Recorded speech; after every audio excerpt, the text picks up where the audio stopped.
Wow. Yeah, that's another thing. They actually pay more.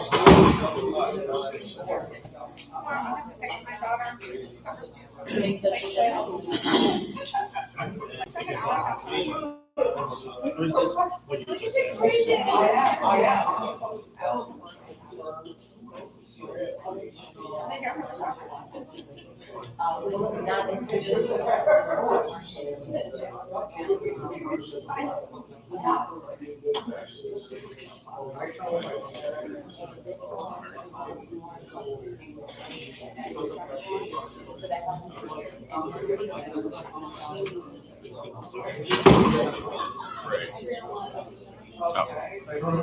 What's up? Wi-Fi password. Oh, all right. We're not using. So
associate stuff.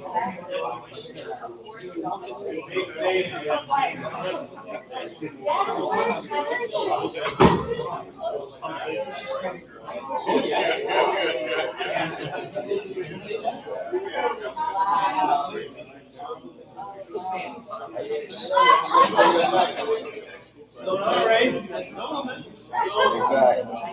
Yeah. Busy, busy, busy. Hey.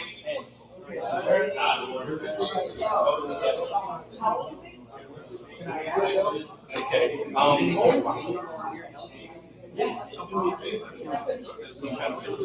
See that laptop right there? That's what we're streaming. Keep an eye on it. I'll tell you my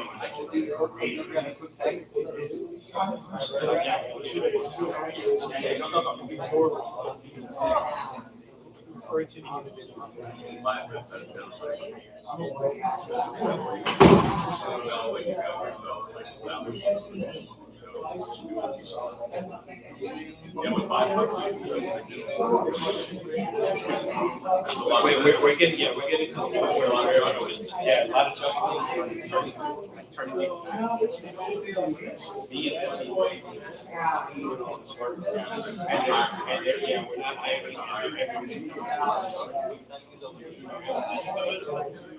I gotta get one. They do a lot of stuff. Yeah, that's why I've been pretty quiet. You haven't seen me. I've been a lot.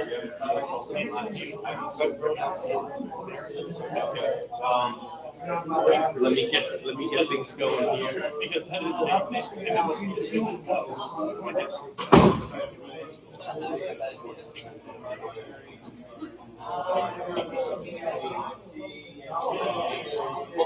we have a couple minutes out. I'm not. My laptop's usually can't do my presentation, so I'm just gonna bring it.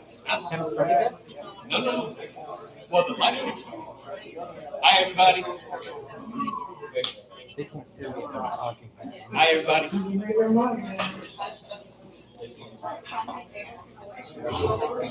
Oh, yeah.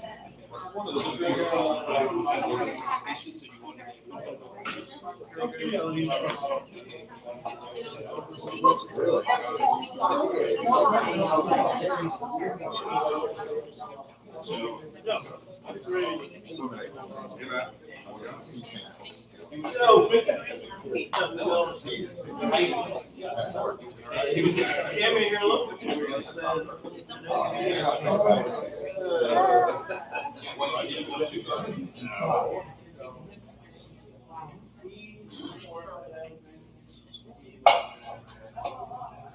Okay, we're live now, so watch what you say. Not right.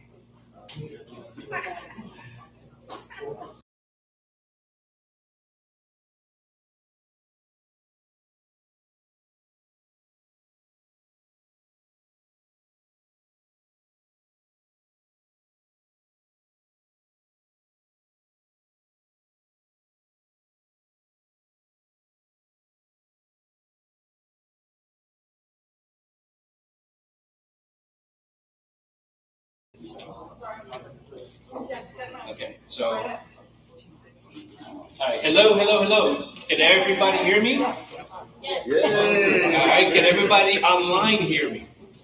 Okay, please put in the chat whether you can hear me or not.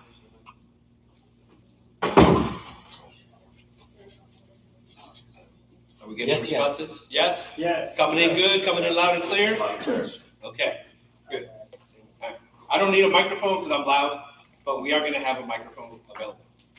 So, hello everybody. Hello. Welcome to our membership meeting for June. Yay. Really?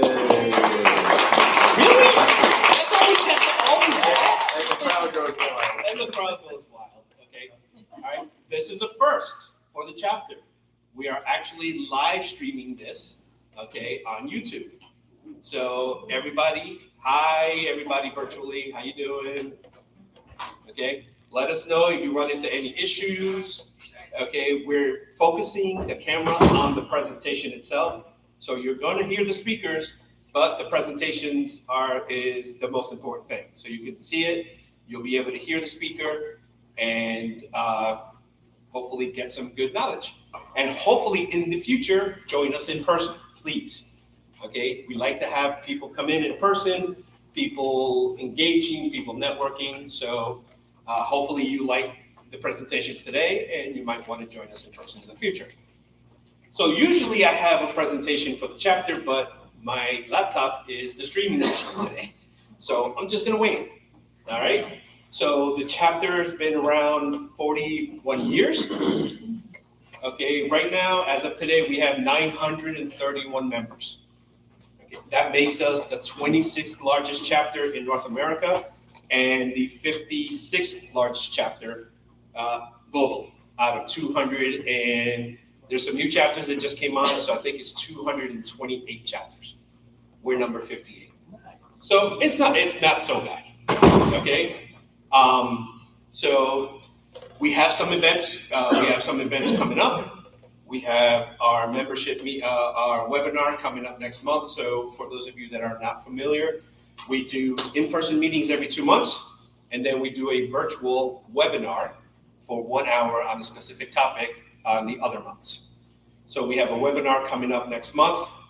The month after that, we're going to be back at the Orlando Executive Airport, the other location. We are also trying to see about doing an in-person at the Space Coast. We've gotten some requests to go out to the Space Coast. All right, we've looked at it. We think it's feasible to do it. So we're going to try to get out to the Space Coast. We're planning a social sometime in September. All right, and then we'll be back here at ECPI in October. We're trying to sprinkle in maybe a couple of more events here and there. So I encourage everyone for the in-person events, please come out, engage, network, meet some new people. We always have a great time. Right? Are you ready to go, or should I talk some more? Okay, I can talk some more. Well, you know what? Before, let's since we do have virtual attendees, are there any questions? There is a question. I was just going to offer, we have 12 virtual attendees today. Okay. And a lot of thank you for giving this option. Okay. Okay. And I'm sorry. Oh, I forgot. My apologies for the numerous emails. Okay, we've learned that in YouTube, if you go ahead and test a stream before you start it and you end it, it automatically deletes it. So we had to send a whole new link out, create it again, but it's the first time we're doing it. Lessons learned. Now we know for the future. Yeah, the technical gremlins always get you. Okay, so are there any questions online about the chapter, about anything happening? Just one offer that if we're looking for space in Space Coast Brevard, we can help with that. So I told him we'd reach out. Okay, perfect. That's awesome. Are we going viral now on YouTube? Yeah, come on, yeah. Everybody tweet X, whatever it is nowadays. Go ahead. Okay, let's see if we can go viral. So one other thing, make sure that you stay up to date with what's happening. So we have a website. Joseph, who's manning the chat right now, he is our communications director. He sends out the newsletters every month. So make sure you're reading the newsletters. We'll send out blasts every once in a while. Everything is on the website. Let's see what else. LinkedIn, we post everything on LinkedIn and the events that are coming up. We're trying to, get more motivation in the chapter. We hit 1,000 users late last year, and then a lot of people didn't renew, so we went back down. So if out there, if you know anybody that didn't renew, okay, shame them. Tell them, hey, why didn't you renew? Okay. I know we're a little bit early, but I think we can go ahead and start. So our first speaker, Jerry Amos. Okay, good. All right. And he's going to give us some insight on the AI quantum landscape. No, not at all. Okay. I'll just let him talk. Okay. Oh. Sorry, I did forget to mention one thing. At the end, okay, we are going to put up a code on the projector. This is for the virtual folks.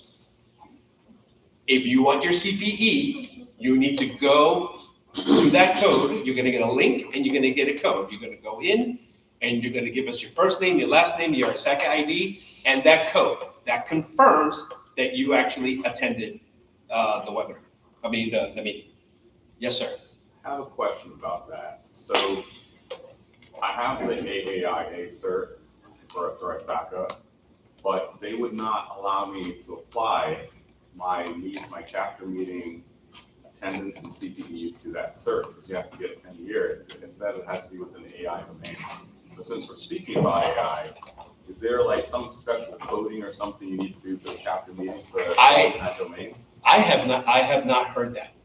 To be honest, I'll check into it because I don't think.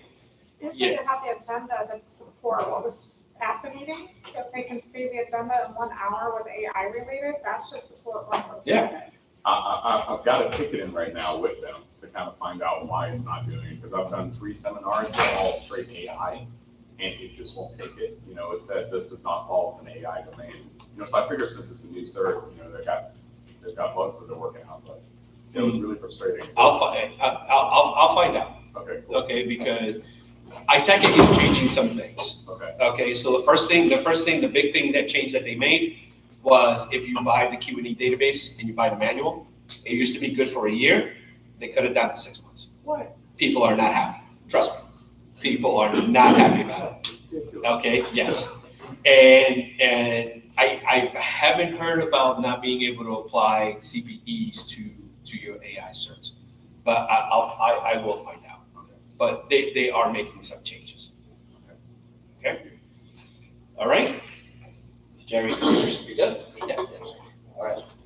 Thank you for coming, everyone. Food was good? Yeah.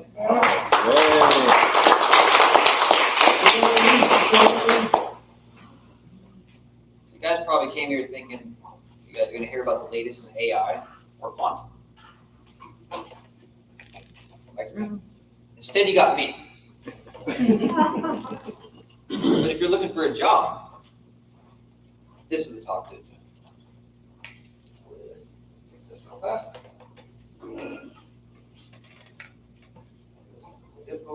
What's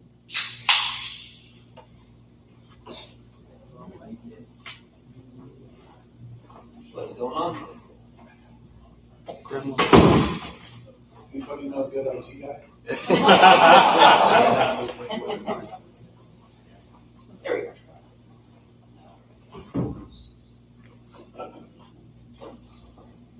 All right.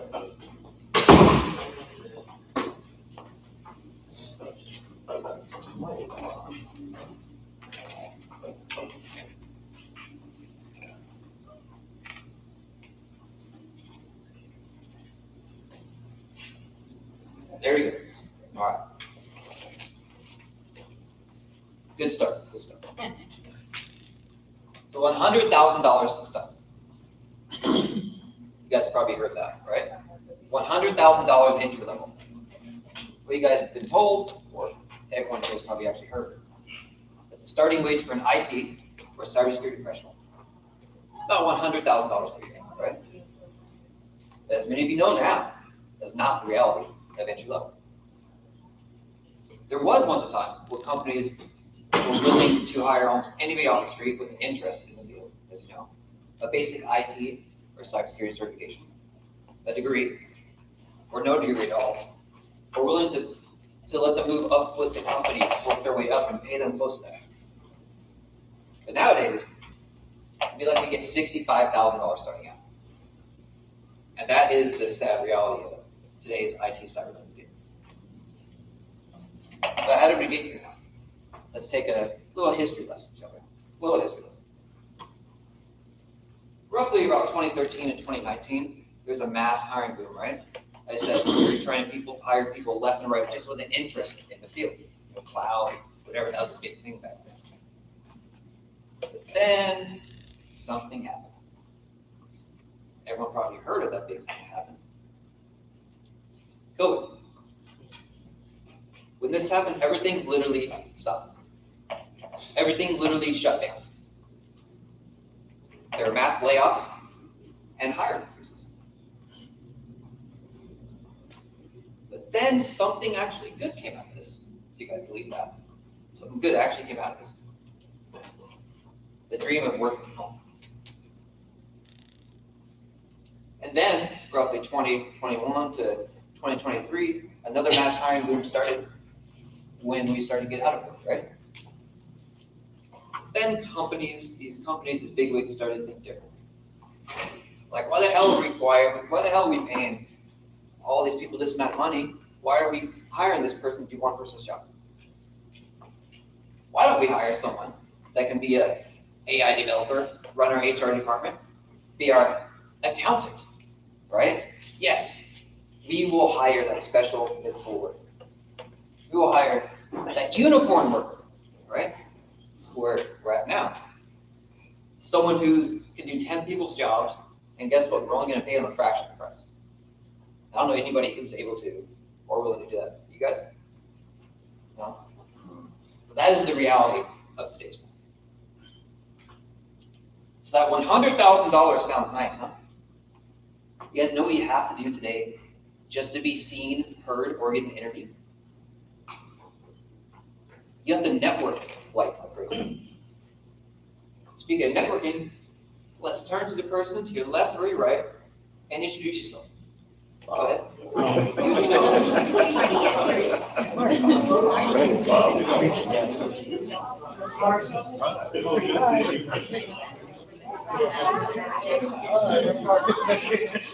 You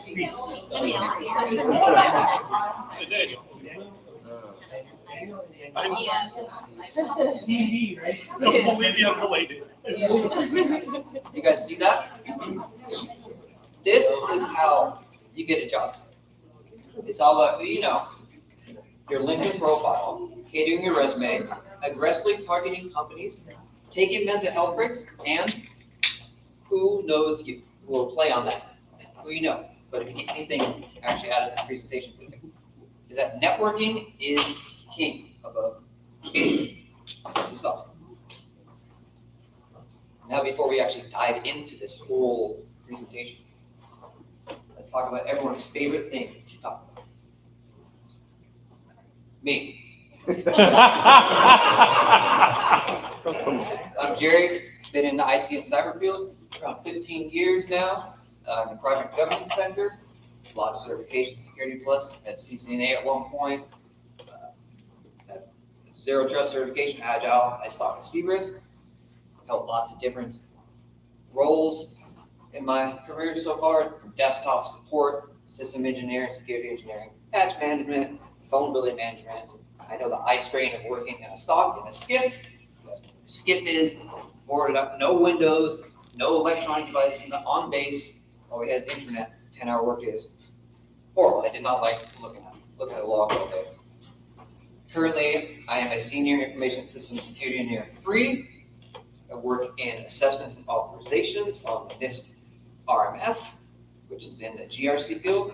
The government likes to say different acronyms for different things, but it is GRC. As you guys can see, I'm a little vertically challenged over here. A little bit, right? 5'3" on a good day. I love Star Wars, most of you guys do. Of course, be with you. Right? But I only the prequels and the original trilogies. We don't, whatever the hell those new things are, I don't acknowledge them. I like retro gaming, whatever that retro is to you. For me, it's regular Nintendo, all the way up to the PlayStation 2. I just like plugging in that cartridge or putting in that disc and just having everything work. Isn't it nice having everything work nowadays? Actually, you had to blow the cartridge out like 10 times. Actually, you know what they actually found out? What? Blowing on a cartridge is bad because of static electricity. You know that, right? Water is actually bad because those cartridges. Yeah. You can see, I also like, I'm a heavy metal guy. So my business right here, but I got Girl Gym. I like rock music, and I like going to the gym often. I have family, we go to theme parks, going on cruises, different kinds of vacations. So yeah, that's a little bit about me. And now let's get into this whole presentation. All right. So LinkedIn. You guys remember the good old days where you walked into the office in the interview, like, "Hi, my name is Jerry," right? That was your first impression. Social media is your first impression today. It sucks, but you got to do it, right?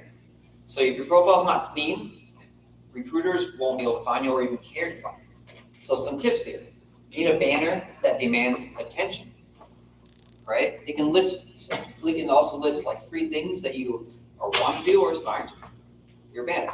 For me, mine personally says GRC, cybersecurity, and aspiring storyteller. So I'm up here, I'm aspiring storyteller. Make sure all 50 of those skills are filled out for better recruitment. That's how recruiters filter on you. Those type of GRC, firewall engineer, what have you. That's how they can find out who you are. Make sure that headline lists your certifications or what certifications you want to do, and maybe something unique about you. Like you like to empower people or something fun that talks about you.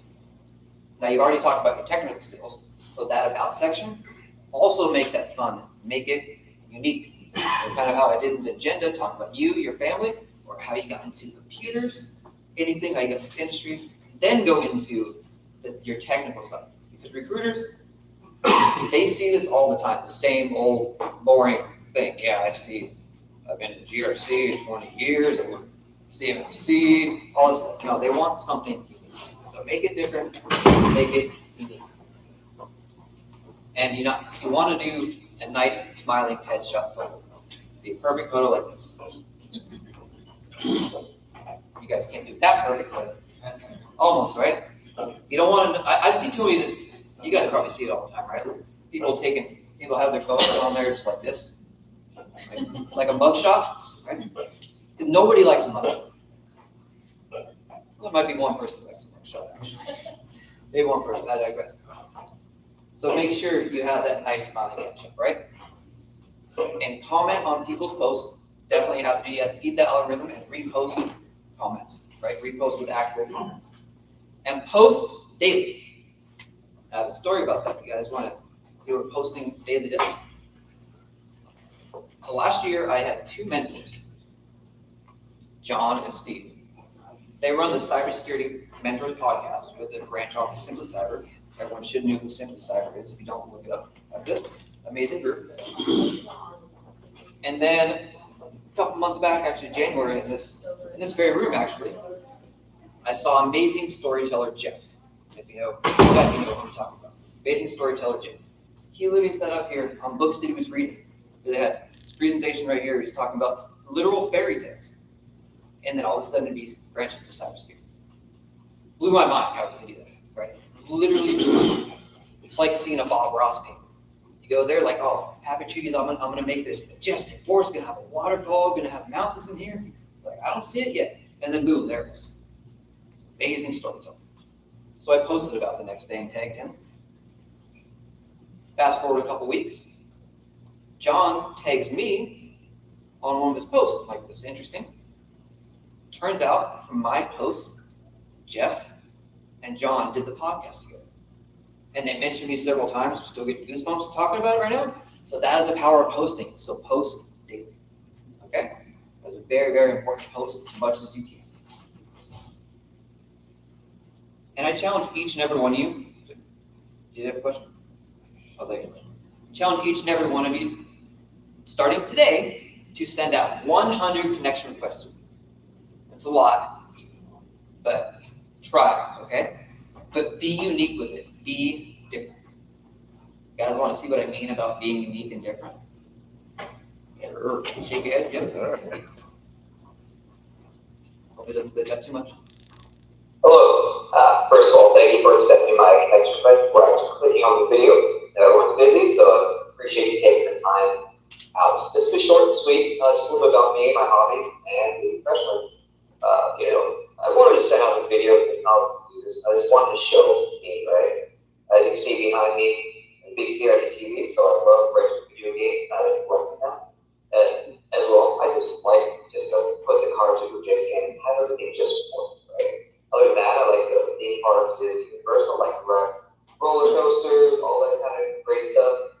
I mean, my family also likes to go on cruises, different vacations, explore the world, and all these different exotic places. I just experience culture. So I work in GRC as a senior security engineer for quite some time now, but I've actually been a part of a lot of hands-on projects the last 15 years or so. I've helped design and build up networks. I've worked on large-scale projects. I've worked with amazing people in the industry. Just taught me a lot, and I appreciate that every day. So I'm really looking for an opportunity to stretch my skills, learn new things, and engage with other cybersecurity experts. Again, I really like to thank you for your time today. Feel free to reach out to me for anything. And again, thank you for clicking on this video and accepting my request. Take care. Little plug for myself. Wouldn't you say that's being unique and different? Have you seen that? Anyone do that? Send a video. I've seen it. It's very, very rare. Everyone that comes back to me and sees it like, oh, no one's ever done that before. Right? So that starts that conversation. So be unique, be different when you're doing your I did that for a resume. Perfect. See? And And how did that work out? Like a job? I made a YouTube video, displayed what I can do, put a QR code on my resume, and I just put on there more information, scan here. Yeah. Yeah. That's good. Yeah. See? Yeah. Work for him, it can work for you. So be unique, be different. So when you send out a connection request though, you can send it to me, as well with a video. I will count as one. Or half as one. You never know. Really short term. So after you got your LinkedIn profile all set up, right? And this is going to be, you're always going to go back and forth, right? Change stuff as you learn new things, get new skills. Now it's time to start scouring the internet and targeting those companies you want to work for. The biggest thing, I pick around 10 companies or so that you want to work for, right? And then pinpoint them. You also want to know, obviously, your salary, right? How much you need to make, whether you want to work from home, work in the office, basic stuff that everyone knows, right? Basic stuff. There's different ways you can obviously do this. LinkedIn, I can do it from LinkedIn, Indeed, Monster, all this kind of stuff. You can also use AI to your advantage. I promise this is the only time I'll mention AI. I promise. Sorry for everyone here. It's the only time I'll mention AI. But I use Gemini, and I made a persona for it. I said, I want you to be a recruiter for me and search different jobs. This is what kind of spit out. A little gobbledygook there, but it said, act as a specialized technical recruiter in the Central Florida market, looking for entry-level positions in cybersecurity and IT support, with 0 to years of experience within a 60-mile radius of Orlando, Florida. It's kind of redundant, Central Florida, Orlando, but you kind of get the drift, you kind of tweak it and mess with it as you go along, right? So you can do that as your advantage, could speed up the process, but just list the top 10 companies, or maybe 5 or so that you really want to work for, right? Now, once you have those companies, now is a chance to start scouring the internet and start aggressively targeting them, right? But be unique and be different, like I said. Send them that connection request with that video, right? But follow them. Don't just send it like a UDP packet and set it and forget it, hope it gets there. For all my networking folks here, if you get that joke. Be like a TCP packet. Send it, get acknowledgement back, and keep that connection going back and forth, right? That's what you want to do. You need to set this up for yourself. Now, I know I mentioned this a little bit before, but there's something you really have to ask yourself when you're on this journey. And it's serious. How much do I need to survive? Right? Basic stuff, but how much do I need to survive? This is obviously based on your individual situation. You have mortgage payment, car payment, medical insurance, medical bills, children, a wife or significant other that likes to shop at Michael Kors and Double St. Bonnet, spending all your hard-earned cash, right? You make a decent amount doing cybersecurity. So these are the kind of things you have to really think about, right? You have to know your worth. Another thing you have to think about is your willingness to move. What are you guys willing to do nowadays to get your foot in the door, right? For me, I moved several places to get where I'm at today. From 2016 to 2016, I felt stuck, right, in my profession. I've been doing it for a couple years at that point. Like, I'm learning a little bit, but there's no real advancement. So I gathered up some money. 2018, I moved down to Atlanta, Georgia. Here's the thing. I didn't have a job. Big risk, right? Didn't have a job. I had interviews yet, but no job. Luckily, I got that job. Thank goodness. But see, I made that cross-country move because I needed to. I moved several different places to get where I'm at today and to get my foot in the door. I literally moved a lot. I'm originally from Washington State, right? All the way up there, from Washington, born and raised. Moved from there down to Georgia. I moved in Georgia like 3 or 4 different times, sometimes from my daughter's school, sometimes from work. Then I got an offer to move to Charleston for work. That's where I worked in the skiff. So I was living in Charleston for a while. Beautiful city, recommend visiting it. Then I got a job offer down here in the great free state of Florida, right? So this is what I had to do to move. I had to do this to move up in salary, right? This was the best decision for me, but it might not be the best decision for you guys. It all depends on your situation, and the whole idea of fake jobs nowadays, right? You really got to deal with that too. Also, you have to ask yourself, do you want to work in office full time? Because most companies nowadays want you back in office. Doesn't matter if you're entry level or an executive, anything like that. Maybe executives, you can be on your boat working, right? Doesn't matter. But yeah, they want you in office nowadays. They want you in office working those 9 to 5s, those odd hours until you get some pull within the industry, right? They're just not willing to take that risk anymore. Companies are not willing to take that risk anymore. Are you willing to work from home? Because the odds of you guys working from home nowadays are about the odds I have to win a dunk contest against the great Shaquille O'Neal. Right? I mean, he's like 7'2", and if I stand behind this podium, you can barely see me. Right? So very, very, I'm just trying to say, very, very slim to none getting that work from home job. Move the slides. And obviously there's a hybrid option as well. Now I did talk about fake jobs here. It's a big thing nowadays. You guys actually know that there's over 300,000 fake jobs out there. You guys know that? 300,000 fake jobs. Some are easy to spot. Some not so much. Some easy to spot ones are you get an email from a Gmail account. Like, we got a job for you. as probably fake, right? But some are from the very companies that you're actually applying for. They just put the job on there, acting like they're hiring, inflating their stock prices, so investors keep putting money into it, right? Yay, that's capitalism, right? That's capitalism at its finest. They actually do that. So it could be fake, but some ways around this obviously is go to the employer's website and apply. Sometimes it works like that. But most people are actually hiring children. Actually, I got a story about this too, because it happened to me recently. I had to put this in there. A couple months back, I got a message on LinkedIn from this recruiter about this job. A startup company is moving from Virginia down to here. I'm like, okay. So I sent her my resume. The president of the company called me, and we talked for about 30, 45 minutes. I was like, oh, what's the next steps? I said, yeah, I like you. I'm gonna send you an offer letter. First red flag right there. First red flag. So I get the offer letter. It's for someone else. It's not even for me. I was like, wow, dude, really? And do you know what his response was? OMG, LOL. Like, how professional is that, right? I look at the address on there too. This is the dude's house in Virginia. Another red flag, right? So I look on his LinkedIn profile. 3 months, 8 months, 1 year, 2 years, 2 years, 3 months, 8 months. And these are C-level positions and director level positions. The guy was kind of just leech, moving from town to town, just like Independence Day or something like that. You're taking their talent and then dropping them, So I think I dodged a bullet with that one. So, and actually, 2 great people that are working on our behalf on these fake jobs. So if you want their information after this, more than willing to give you now.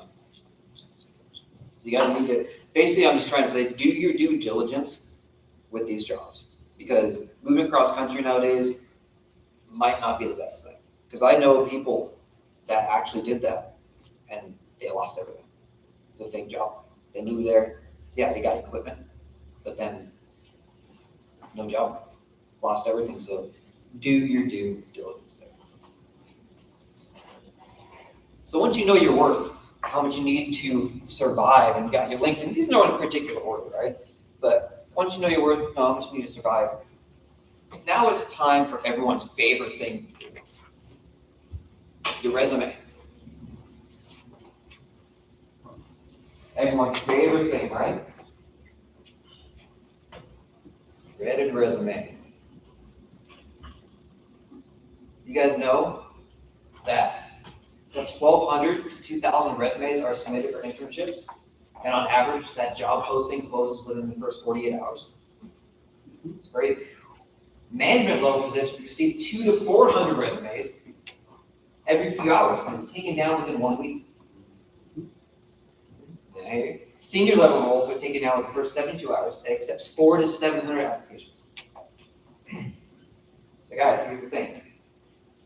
Out of those thousands of people that apply for a job, only 15 people ever hear anything back. And that 15 people is then filtered down to the top 5 candidates. Or the companies just hire internally, like I said, which happens most of the time. So thousands of people are applying for the very same jobs you are, and only 15 people ever get a call back. That can make you feel like you're not doing anything right, right? And I feel that way when I apply for 500, 600 jobs, and I hear nothing back. It can be very debilitating. It makes you feel like you're not doing anything right, like I said. But no, I will tell you guys no. Literally, you guys are doing everything you need to be doing. You just need to be strategic with how you're going about it. Because the days of sending a cold resume are completely dead. Thanks to something called the applicant tracking system. Everyone's probably familiar with that applicant tracking system. A lot of companies have this. I don't agree with it, but it's just what you have to do nowadays. Ways to get around this system, right? You have to do an ATS optimized resume. Well, what does that mean? It means about 75 to 85% of the keywords in that job description must match in your resume. Your resume must list actual numbers with accomplishments that show value to the company and that you can actually speak to. Because if you put there like you're a professional hacker and then they ask you a simple question about hacking, they're going to call your bluff. And these recruiters and job posts and everyone like that, they know each other. So they're gonna talk to each other, oh, look at this Jerry guy, he looks good. They're like, yeah, he lied on your resume. So don't do that, call your bluff on that. So you need to be very diligent with what you put on there. So you need to be able to speak to it. The last 10 years or so of relevant experience is important. But what if you don't have that, right? What if you don't have that relevant experience? List projects that you're currently working on. Personal recruiter friend of mine, I was talking to him a couple months back, and I was like, how do you filter your entry-level candidates? And he said, projects. They list a project on there, I'll automatically put it at the top of the list, because that shows that you like what you're doing, right? That shows that you have an interest in the field. So list projects on this. Now a little thing I just learned recently too, I had this in here. Your resume. What do you guys name your resume? Your name _ resume, right? Try something like this, your name, the job title, and maybe _ resume, right? Make it unique. Daniela, ISSE at Millennium Corporation, _ resume. Carson, GRC at Blackpipe, _ resume. Because recruiters have 10,000 of these in their inbox alone, in their storage. How do you expect them to find you? It's like, oh, is that Carson guy? I'm gonna type Carson. Yeah, there could be a million different Carsons. How do they know which one it is, right? Because recruiters will only spend 6 to 8 seconds looking at your resume, right? So you need to be unique with it. You need to be different. You need a way to filter on it. So that's highly recommend to do something like this. Now, all of this can take a long time to do. It is a process. It stinks. You gotta do this for every single job, right? You did 500 jobs. You gotta key to your resume. There's something that I heard of recently, a couple months back, that I used, no affiliation with them whatsoever, called TLHQ. It is a good ATS resume system. It is a little bit of a charge, but not much. What isn't a charge nowadays, right? So you upload your resume to there, then you can get your job in there, then you can actually get an extension or a toolbar, and then click it, and it'll tell you if your resume matches them. How many of the keywords match, right? What matches in your resume that matches in this job description? It'll actually do that later for you. So I'd highly recommend using that for the process too. Now let's play devil's advocate here. You already know about this. You already know about this ATS system. You already target these companies. You already do all this stuff, 75 to 85 keywords. Jerry, you're literally coming up here, telling us something I already know. You're a liar. You're lying to us right now. Right? But no. Your resume will not get you the job today. It's who you know well. Or better yet, who knows you. So remember when I asked you to introduce yourself to that person? Now it's time for more interactiveness because I see some eyes closed. I don't know if this presentation is that boring or what. I want you to turn to that same person and tell them what you do. Give them your elevator pitch, short and sweet. Go.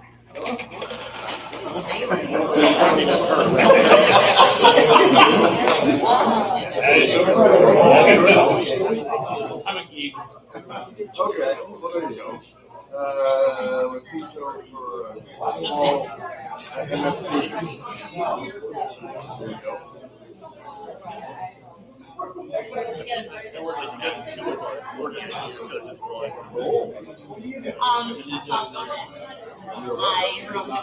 Oh, okay. The company's called Ace, and what we do is exactly what we say, so our motto is providing the road.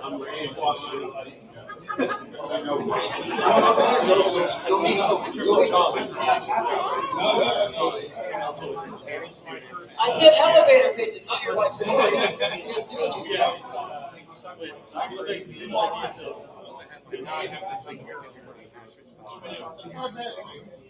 All right. Now you guys got acquainted now.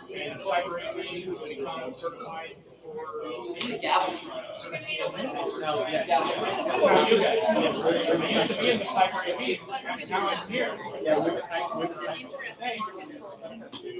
Extra money is really great. Oh, wait, I'm not. These are the longest elevator pitches I've ever heard. We're having fun.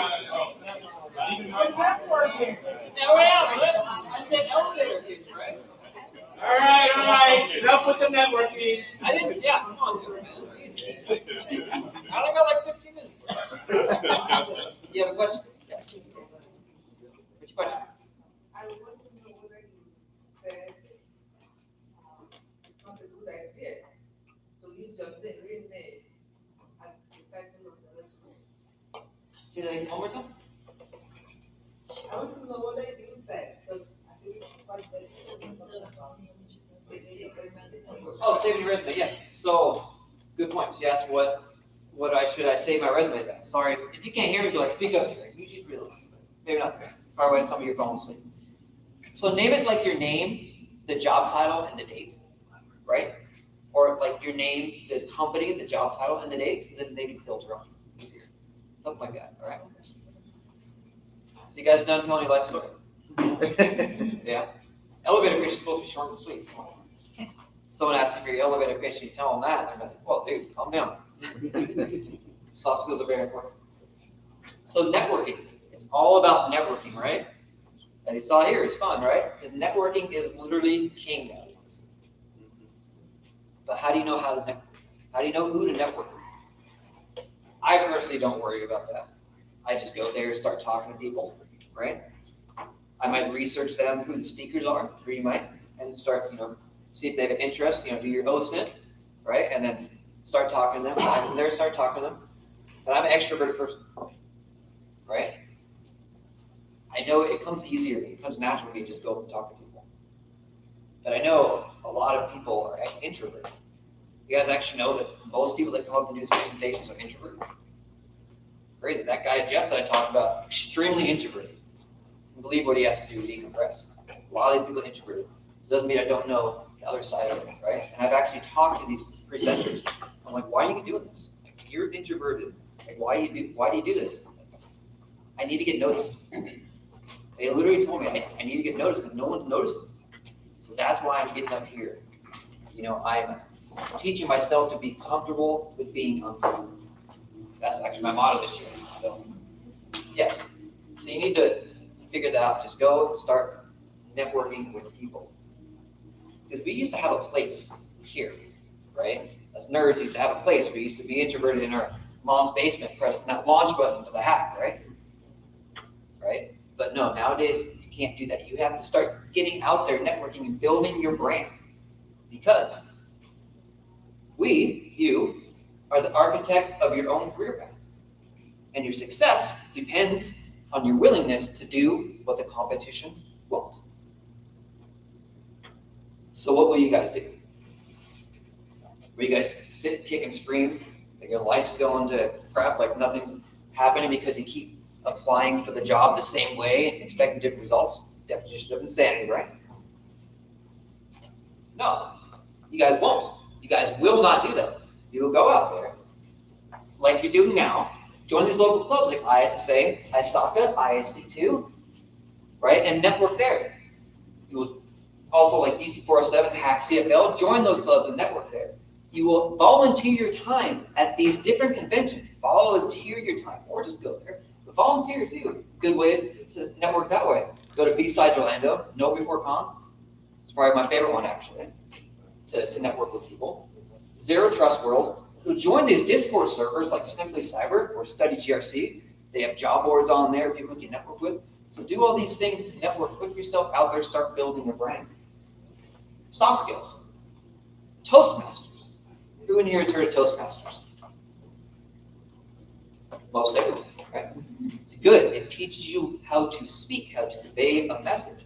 I'm still learning. I'm in 2 different clubs, but I'm still learning on it. And soft skills are very, very important nowadays. So join those different Toastmasters clubs, right? Like I said, you have to learn to get comfortable with being uncomfortable today, because that is the reality of today's market. Unless you guys want to be left behind. You guys want to be left behind. I wouldn't want to be left behind. Yes. I just thought I'd share. So you mentioned local clubs and then you mentioned volunteering. That's actually how I got into security. I was just telling them, I was just in IS. I took a security class that I loved, but I wasn't in it. It was something I was passionate about. Joined ISSA, went to the president, said, hey, I would love to help out. You know, how could I volunteer my time? I was open for any task. He had me he wanted an operations manual for the board. That was the most challenging thing, to be an early 30-year-old girl with no security experience, going to the board to interview them and write a manual for them to follow. Let me tell you. And I don't even know if they followed it after, right? We met, I trained everyone on it, but what he saw is all that mattered. And when I left my job because they were trying to control my schedule, I reached out to him because he knew everyone in town, right? And I actually had no idea he would hire me. I said, do you know anyone, right, that is looking to hire? And he said, let's meet for lunch, and he hired me. See? So it's the That's the volunteer. power of networking. And by the way, my ex-husband was so mad at me. He said, no, I'm serious. He was like, I can't believe you're doing this. You're adding all this stress on yourself. And I said, no, trust me, just trust me. I don't know why, but and so even when I've had friends tell me, why are you doing this? So the haters are gonna be there. But when you know it, right? And we have to share this knowledge. We're seasoned here. We have to share this with the younger because they don't. Yeah, thank you. And at the end of the month, it's always stressful for me too. My wife is always like, why are you going to do all these events? Because I'm a member of all these clubs. ISACA, ISA, Paxton Fellow, DC 47, ISA2. I joined all those clubs. So you really have to know. Yes. Yeah, and I want to emphasize, Yes. it's not just about joining the clubs. Yeah. You have to participate. You have to Yes. engage. Okay. Participate. Yeah. Okay. Go to the meetings in person. I know it's very convenient, but to be virtual. Okay, and that's why. It says the guy I know. who's virtual. And I know. Okay, and that's why, right? And that's why we're providing this. Yeah. But if you want to get the full effect of it, okay, being engaged and networking with people and learning, okay, Yes. it's always good to be in person. Yes, sir. Two things. First Yes. off, we've got some virtual networking going on in the chat. That's Awesome. awesome. Okay, good. Second off, to back up Ray, okay, I've been through 14 acquisitions in my career and 4 RIFs, right?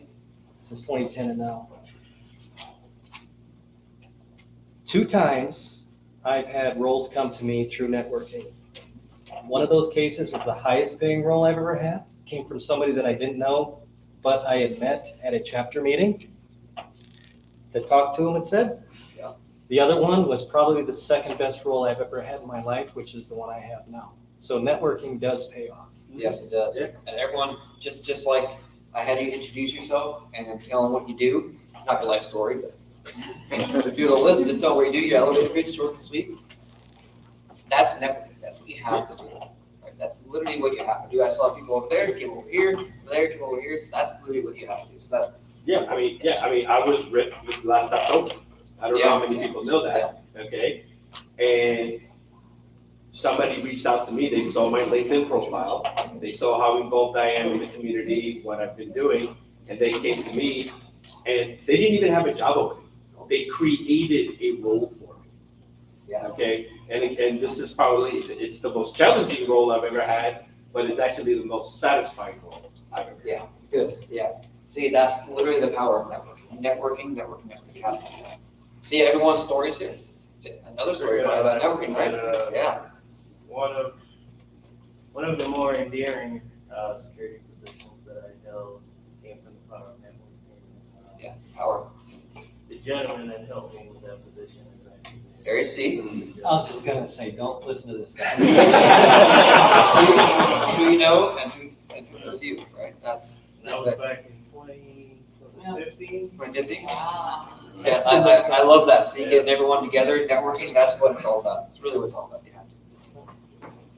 But now all of this, get back to the talk now. Listen to what Chris was saying.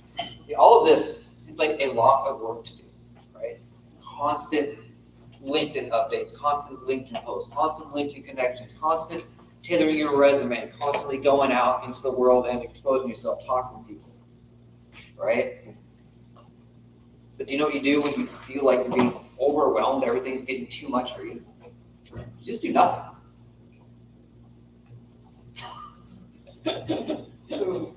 Some people might do the sauce, but I wouldn't do that, but that's the thing to it. So, because nothing can actually be a powerful tool. Like doing nothing, just do what makes you happy, right? And that comes to the last thing we're going to talk about today, is taking care of your mental health. So how many of you guys in here have actually taken breaks from the job search? And how, but not when you're laid off. Like how many people have done that, and how long did that last? How long did that break last? Do you mean taking a break? Taking a break from partying? No, Just applying for jobs. Like even doesn't have to be looking for jobs, whatever. How long you guys take a break for? A little bit. Tonight, A couple weeks, huh? so tonight, like literally, not kidding. Yeah, right. So and how do you feel after this? Good.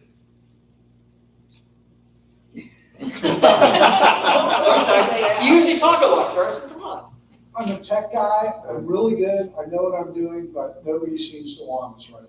Thank you, Yeah. second that. There you go. Yeah. 6 months I've been looking. Half this room, a portion of this room knows I've been looking for a job for months. There you go. Right Months. there. Networking, right? Ray, you guys are the truth. Networking. Ray knows I Get that conversation going. And speakers, they come, I'm like, Yeah. yes. So you got to really take care of your mental health today, right? You need to know when to stop and literally just do nothing, right? I just want you guys to do what makes you happy during this time, right? Post on your TikTok, right? Or TikTok, whatever it's called. Your Instagram. I don't do those guys, right? But post on your social media. Go out, ride your bike, do what makes you happy, right? Because your brain needs this mental break. It's that capacity, right? It's just like a battery. It gets that capacity. It drains. You need to recharge it, right? Because your mind is a muscle. And just like the gym, it needs time to, like I said, repair itself. You know, so think about this. I go to the gym, 5 days a week or so. And then first couple months, amazing, right? Amazing results, looking very like, yes, I'm getting amazing results. Then you keep going, and one day you wake up, you're like, I'm not really feeling like going. But then you do anyways, right? The pumps aren't as good. You do some variations, but you're just like, I'm just not in it, right? This is time, what's called a deload in the workout world, to take a step back, right? Because your mind is a muscle, it needs that time to relax. It has to have that time to relax. And so you take a week off, right? Once you take that week off, by the 5th day, you're itching to get back there. And then once you get back there, you're gonna be trying new things you've never tried before, try things you've never thought about trying before, or just try things you're too embarrassed to do before, and see what happens, right? Something amazing could happen. So take these mental health breaks. They are very, very vital. Very, very, very important to do. Because, I promise you guys, when you actually take these mental health breaks, when you come back, you guys will have the endurance and the clarity to outlast your competition to that $100,000 reality. That $100,000. Sounds like a dream after all this, right? After all we talked about. But I promise you guys, if you put in the work by building your brand, tailoring your resume, aggressively targeting those companies, and taking those much, much needed health breaks, that $50,000 to $65,000 starting out, which is how much it is nowadays starting out, will turn to that $100,000 faster than the competition. Now why?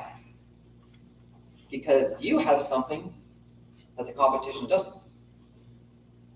You have a following. You have a brand.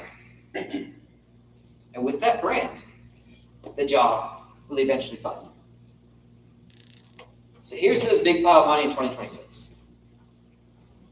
Let's go out and get it. A presentation.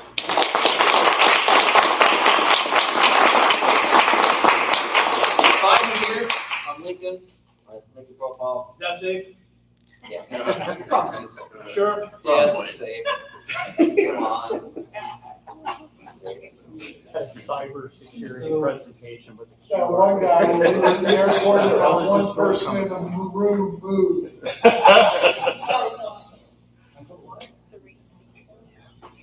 Where are you looking at? I promise it's safe. What? You guys know not to click on stuff, right? Oh, sorry, you got a question? Yes, sir. Yes. Do you have any recommendations of like the type of things that post or? That I'm still learning, honestly. I'm not an expert at that. I just post whatever I feel, honestly. That's just me. I've talked to people trying to get a strategy down to what to post. Simply Cyber has a great talk on this that they did earlier in the year of your strategy on how to go about it. I know one thing they said, when you do your posts, post videos of yourself just talking about the subject that you talk about. That actually gets more hits and views, right? I really don't know what gets more views and stuff. Like I reposted this one shirt that literally said like what a risk is, or vulnerability, and an impact, and had some bad words on what each one was. But everyone responded to it. I got over, I think, 600 reposts on that. That was a repost from someone else. So yeah, there could be a secret sauce to it. Some people have it down. I don't. So Simply Cyber is a good resource for that. You guys got my LinkedIn? Yes. Is there any way I can get the slides so I can refresh? I sent them to I have the slides. I wasn't gonna send them before we talked. I'll send them after. I have them. We will send them out. That's my real LinkedIn profile. Who clicked on it? Yeah, well, that's called Rickrolling. That's what I used to do when I was in charge of the security awareness program in my company. They would click on a phishing email. Funny story, the CEO actually clicked on it. He was a computer science major. And actually, no one wanted to do the training. This is about 2015, but nobody when they first started. Nobody wanted to do the training. And then once he clicked on it, he's like, all right, I gotta do the training. So, and that started. So, there's that. Any other questions that anyone has? I was just going to offer, we had 2 virtual attendees that both shared experiences where they took intentional career breaks, one of them for 18 months. Yeah. They used it to concentrate on themselves. Exactly. One of them led local meetings for Orlando, Florida on how to achieve financial independence. Another one was used to get ISACA certifications. Yeah. Tell them to connect with me. Just have that connection with me. Yeah. You can network that way too. But yeah, those mental health breaks are very, very important. Any more questions before we turn it over? No? All right. That was really good. Thank you.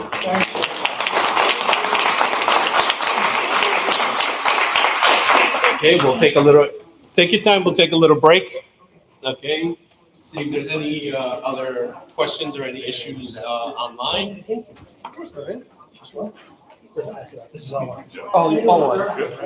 like per table. Can we go for dessert or?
Absolutely.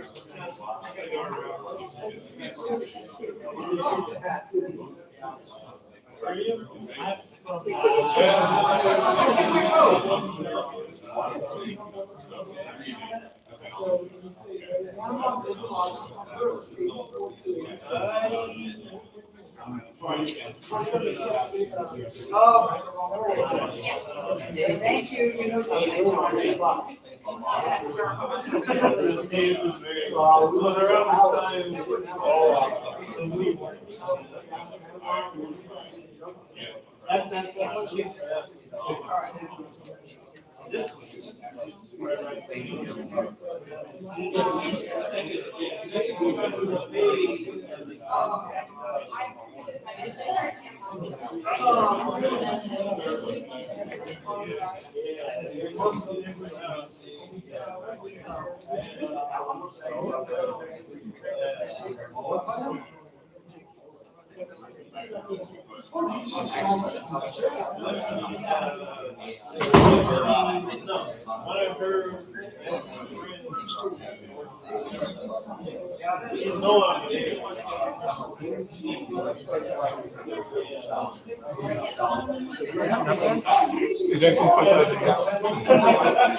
I thought it was Reese, but I was like, okay, 90% sure it was something else.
Did that for a few years. I was like, all right, I'm gonna be able to focus on school. I think I'm gonna do this. That's close to myself. So I can set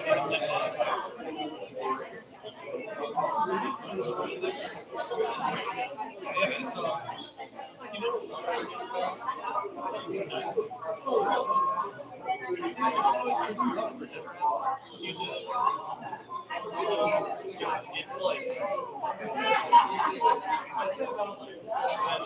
not even 10.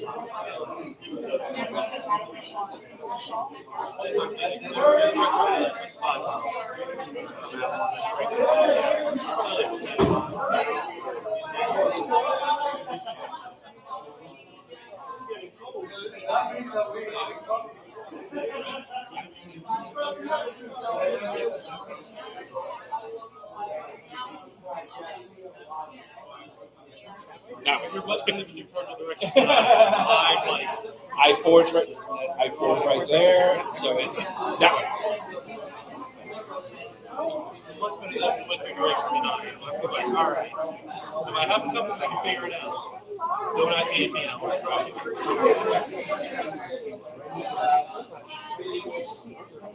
I go.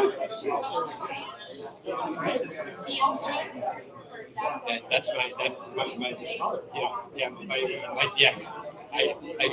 I stayed out. I put him on. My wife was like, my son was like, yeah, that's a good fit. I said, he's like, that's a type. That's what matters most. Go for it.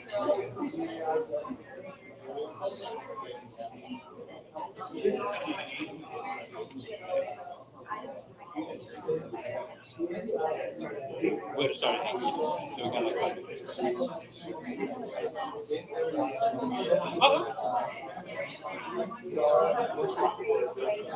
15.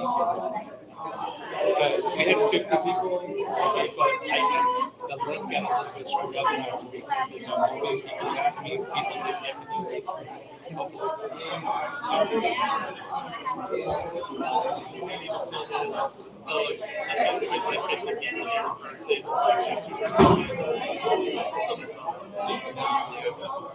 It was supposed to be 50. Yeah, we had a 50-50 split. We had like 53 virtually.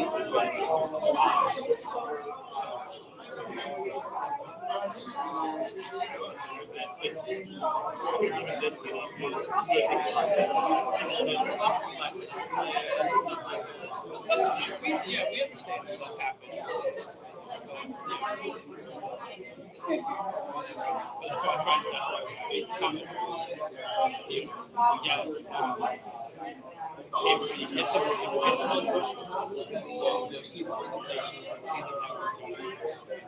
Maybe inspire.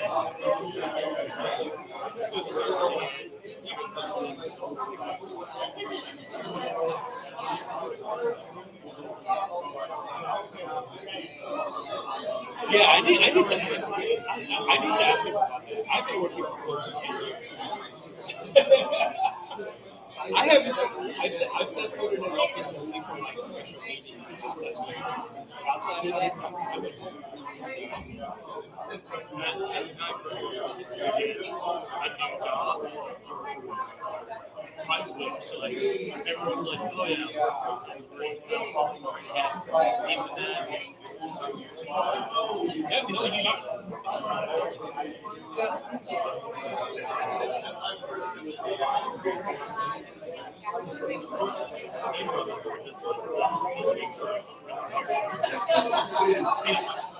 when people like they just started shutting people down.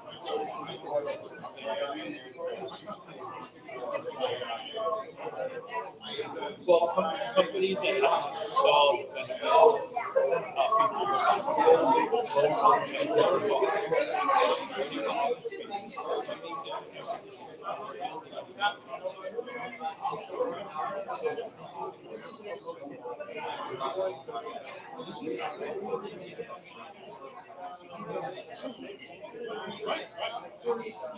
Oh, sorry. I wanted to show you, right, AI and impact, right? Or how agentic security is. I go to my AIA, I put one in, qualifying to get not applied to certain. Wait. Let it sit. So basically,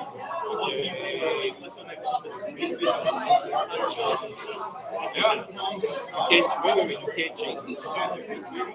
Oh, did somebody report this? Did somebody report this for you? No, this was actually taking one of their own classes. And the license is actually in one of their own classes. This is through the ISACA webpage. These are their seminars. Their ISACA.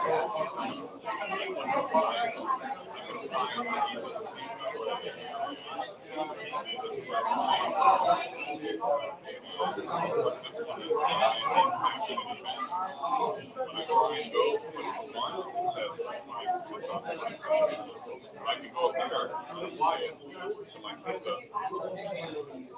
And it applies. So I've got a ticket open with it now. And I'm like, how do I actually get credits? You know, it's actually calling out these are AI certs. I mean AI courses or seminars or webinars. I want to make sure I got the site. That is not. I know. And it's their own webinar.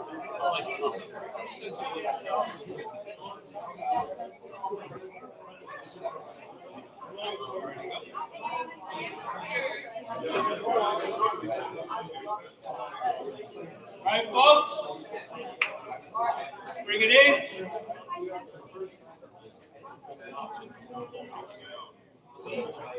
Take your seats, please.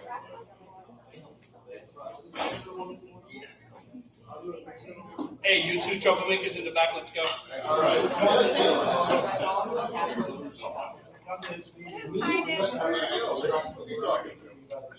I think I'm okay.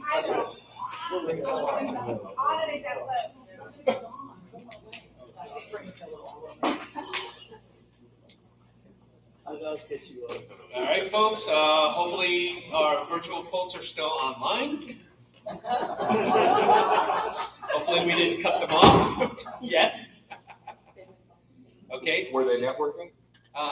They could have been networking with each other. Who knows? Absolutely. Okay. So next up on the stage, we have Daniela Monsalvo, who is going to talk about embedding cybersecurity into organizational culture, which is definitely an issue right now that I am personally going through and professionally going through right now. So I'm looking forward to this presentation. Great. No pressure. So my first question to you guys, I'm gonna speak as loud as I can, but can you actually hear me? Well, okay, good. Well, to the folks online, thank you for being here as well. I know it's a Wednesday, I know it's 8 p.m., and we all just had dinner, but I appreciate your guys' time. So I'm only gonna take 5 minutes of your time right now. Actually, you're gonna be the stars of my presentation for the next 30 minutes. And you guys just saw a couple of handouts that were being put on your tables. Before we get going, a little bit about myself. Yes, I'm Daniela Monsalvo and I work with AIMS International. I did not want to be part of the conversation earlier about talent and recruiting because I did not want to be biased, but that's what my company does. We do executive recruiting, so our motto is we find and grow the leaders of tomorrow. And it's always interesting to hear what you guys have to say from the other side, you know? You guys struggle, we struggle, you know? So there's a lot of challenges around connecting what companies have to offer or what they think they have to offer and what's actually driving you towards that meaningful purpose. So just 2 comments before I get on this, and I only have 5 minutes. But networking, I do agree, it is key.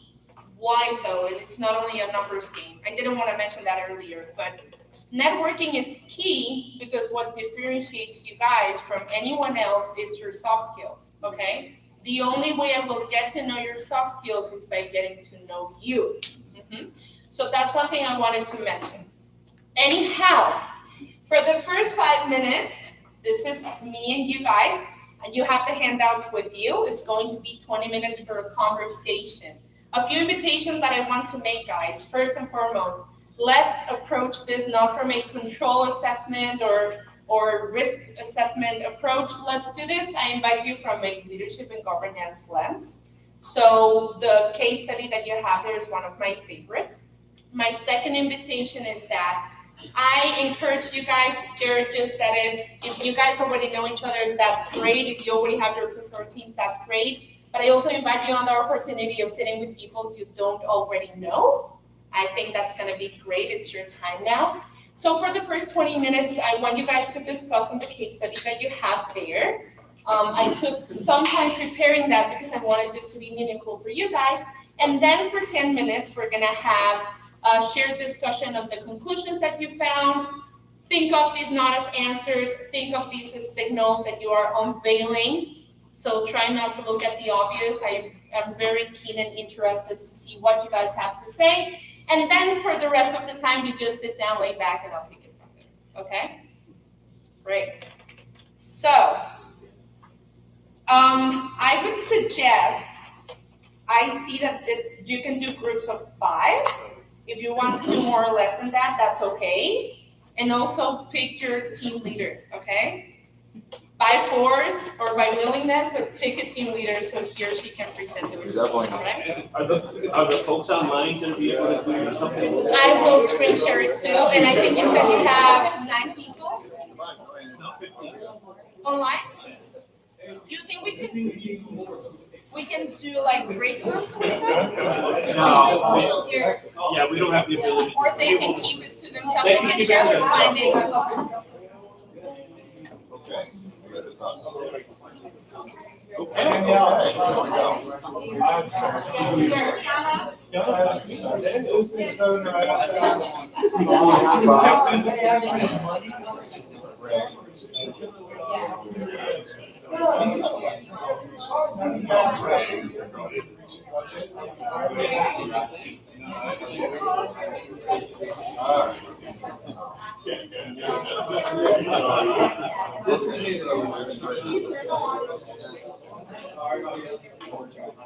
You're ready.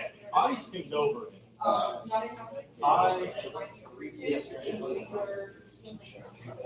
Rapid growth for expansion, geographic, accelerated digital, and middle average.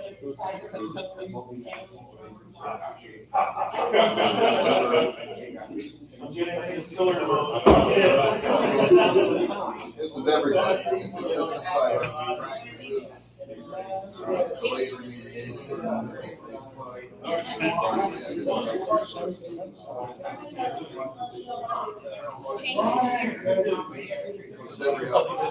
This is virtually everybody.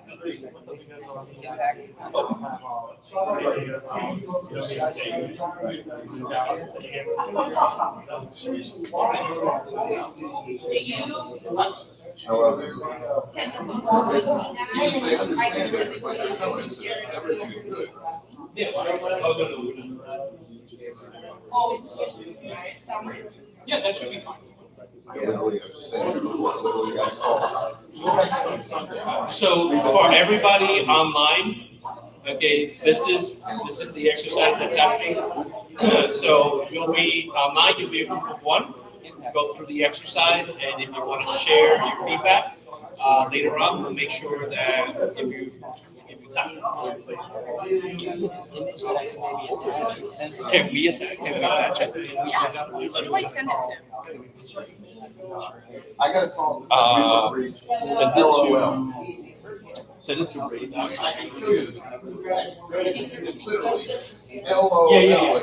Yeah, you send it.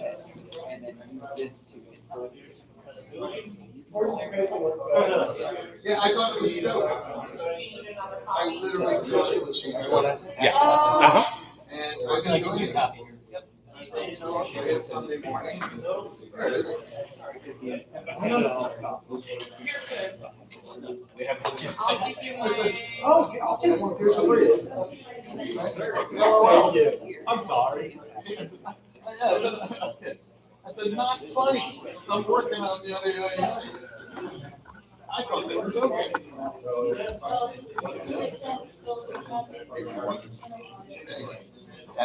That's the scenario right there. Yeah, but it's not a problem. It's a problem. Yeah, but it says right here, no major cybersecurity incident has occurred. Just a second, I need to connect to the Wi-Fi. Oh, that was me.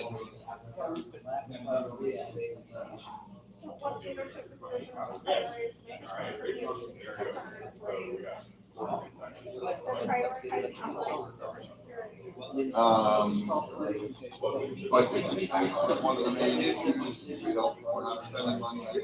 We don't have to spend money on it. No, I'm serious. Oh, in here. Yeah, I'm like, I'm sure it's the same thing. Ray, do you have the Wi-Fi password? They have contributed to the concerns raised by the Thank you.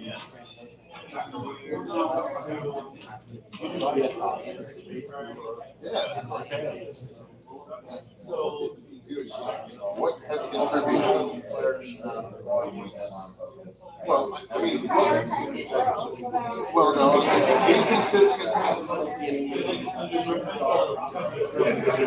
They're all.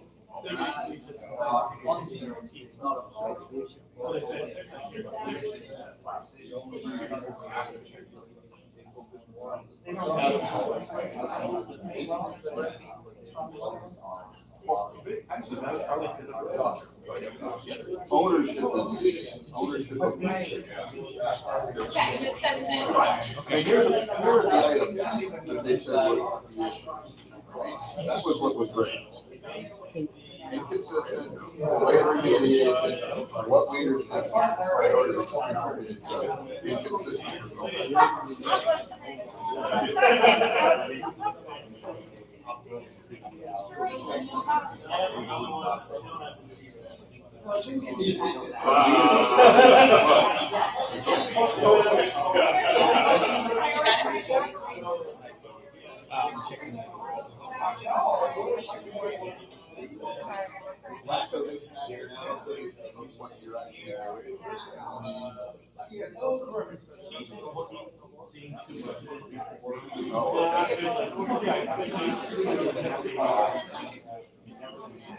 The leader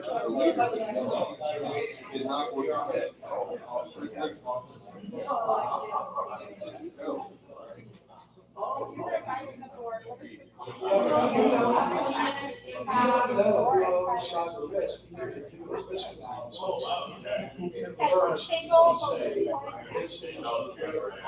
A strategy meeting on how to address this, yeah. One of the steps you do. Identify a strategy to make sure a way to go forward. Yeah, but look at all the 5 major factors that are actually like prioritizing and figuring out what a tactical like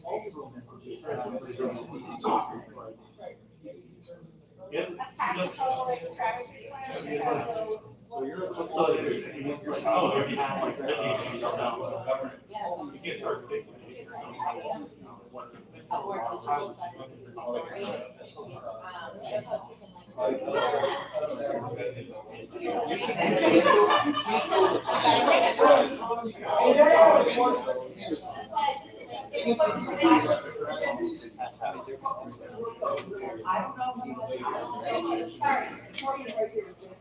That's just the way I look at it.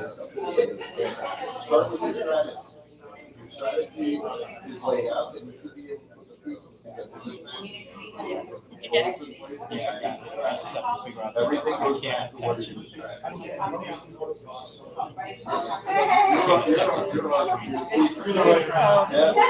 YouTube, right? You put it on speaker.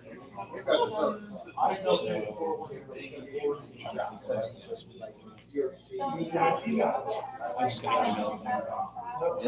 Not attaching it, but like copy pasting a screenshot of it in the comments, is that possible?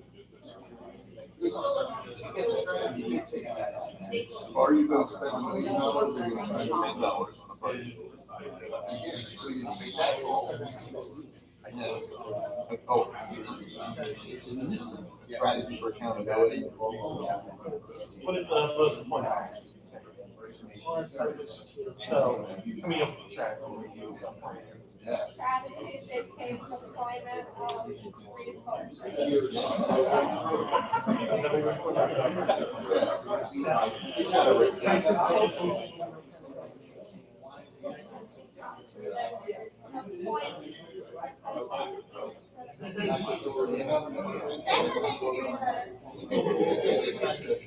You don't even know what you're trying to say.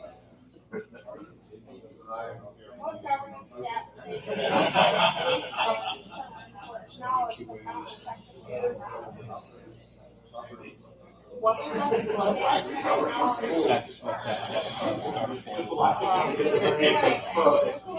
There's a lack of governance here.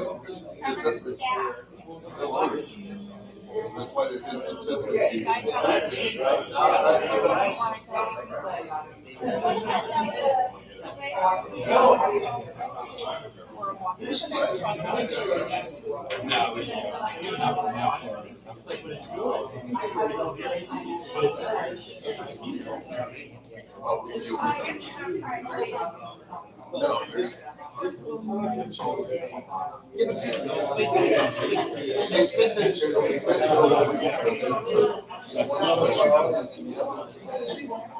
We do have people that are watching what's going on.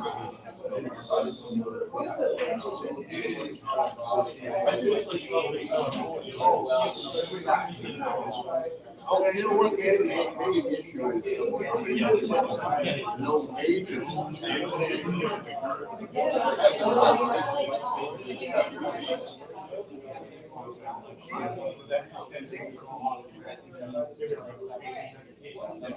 Somebody looked it up, and there is an internal audit. And they said, this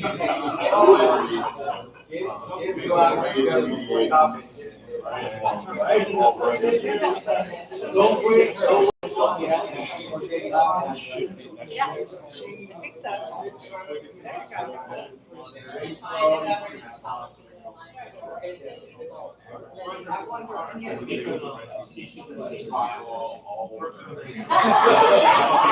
Total love that.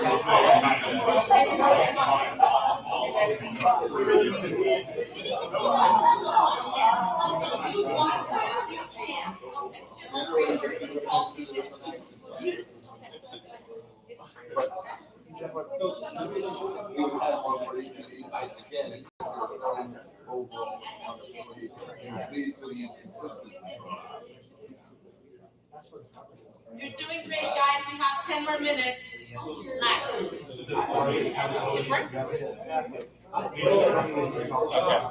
I just wanted to make sure that they can see it. Yeah. Great. Great.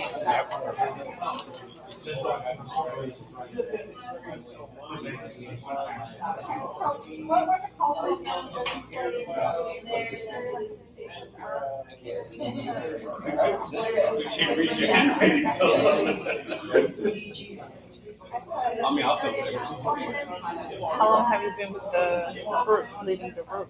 I've been president for I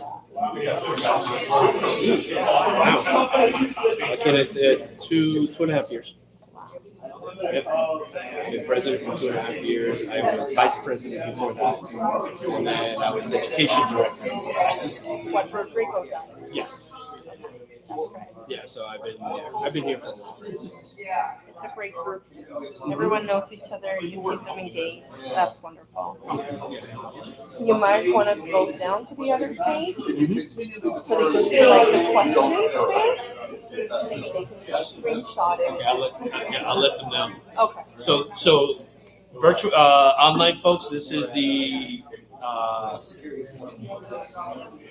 scenario. So if you can screenshot it on your side so you have it, and then here we have the questions based on the scenario.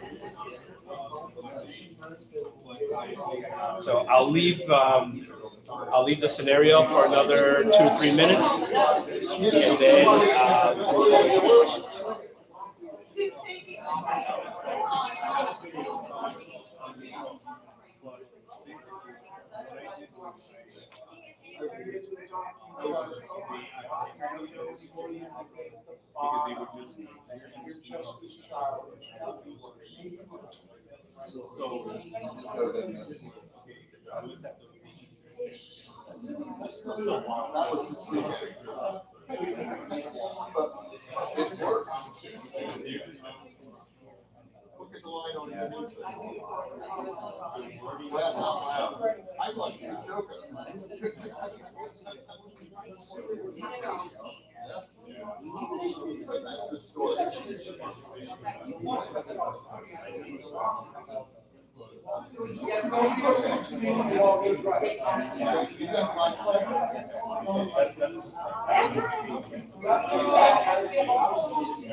All right, folks online, switched over to the worksheet, so you can start putting together your thoughts and see how you compare to the folks here in person.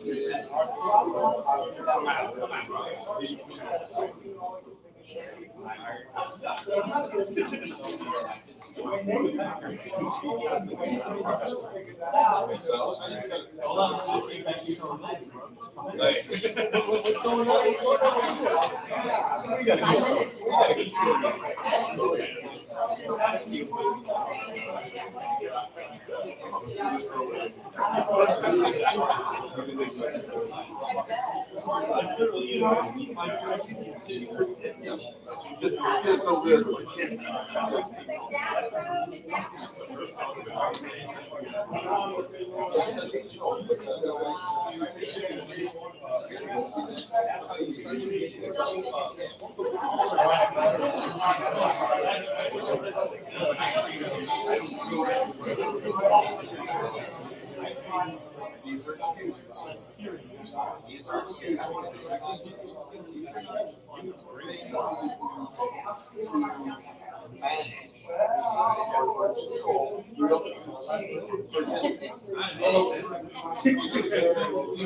Oh, yeah.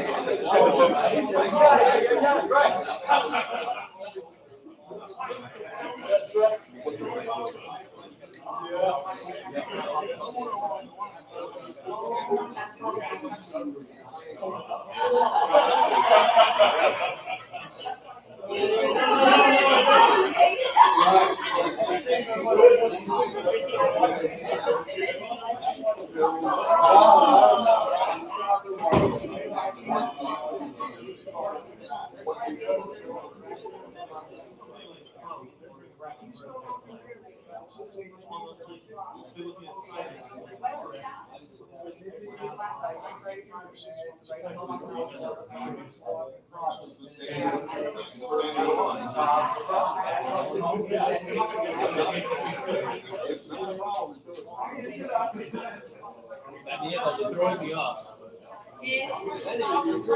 No, you're throwing me off because I see all the Windows stuff in Spanish. I'm like, wait a minute, what's going on?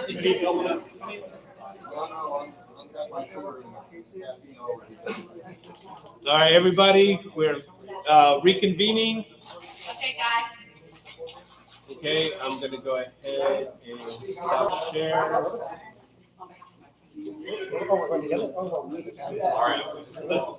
Okay, people, so how energizing was that? It's the only way to keep you awake. I am very keen on hearing your conclusions. I am very confident that we all approach them from different lenses. So let's start with this group. Who's the team leader there? Hello. Does that microphone work? Yeah, she's a loudmouth. She's fine. Okay. She doesn't need it. Okay, good. All right. What's her name? Tiana. Okay, thank you, Tiana. So go ahead, tell us in a nutshell your conclusions. Conclusion. Is that one question or? You can sum it all up. Sum it all up. The company needs help. That's a good conclusion. Okay, what would you highlight from that? I think in terms of highlighting, one of the key factors here is that it's a multinational company and it's leading to inconsistencies because some of the management practices and leaders' decisions are just not adhering to policies and procedures. They're prioritizing operational growth and deliverables over secure security practices and protocols. Again, the lack of ownership was clearly mentioned. Not prioritizing remediation efforts. There's probably segregation of duties issues where concerns are being elevated but not addressed because there's conflicting priorities. Okay. And so in terms of a conclusion, we just really want to start with a strategy to build a plan and kind of right-size the organization and get back on track with solid practices. So like a crisis management team, figure out how to deploy resources so that they can be successful again. Okay, great. Is that resonate with what we have in the other tables? Oh, yeah. If it's easier for you guys to sum it up into what you would advise to the board, you can go ahead and do that, okay? What's your name? Joe. Joe. Well, thank you, Okay, Joe. so we can really break this down into two sections, right?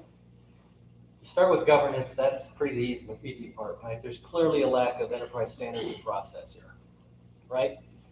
There's also a lack of a roadmap for cybersecurity, right? Those are two things that are missing from a governance. But the other side of it is leadership, which sets the culture, which ultimately drives accountability, right?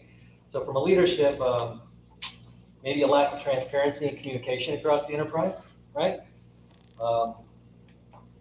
Maybe we don't know, but this kind of reeks of maybe a lack of prioritization for capacity planning. We don't have enough bodies to do this, right? Which ultimately sets a culture, right? Security is not taken seriously. Profit could be perceived as more important than security, which comes down to morale for the staff, and security is not important. How important are we, right? Okay. And ultimately, that just creates a blame culture, So we probably got a blame culture within the organization. So accountability, we don't think you can separate one without the other. The end result is they need to do a breach impact assessment. To this point, you gotta turn this into dollars, that's what the board cares about. But you can't, you need to have a breach impact assessment, you need a non-biased external entity to come in and do red team testing on the perimeter and on your clients. Joe just delivered all my presentation. That's great, thank you, Joe. No, that's great, that was very complete, thank you. Yes, well, great. I was just disclosing. Good, good. Joe, that was like a CISO report, bro. Okay, what's that team's disclosure back there? We're gonna second everything Joe just said. Sorry. Ours is pretty simple.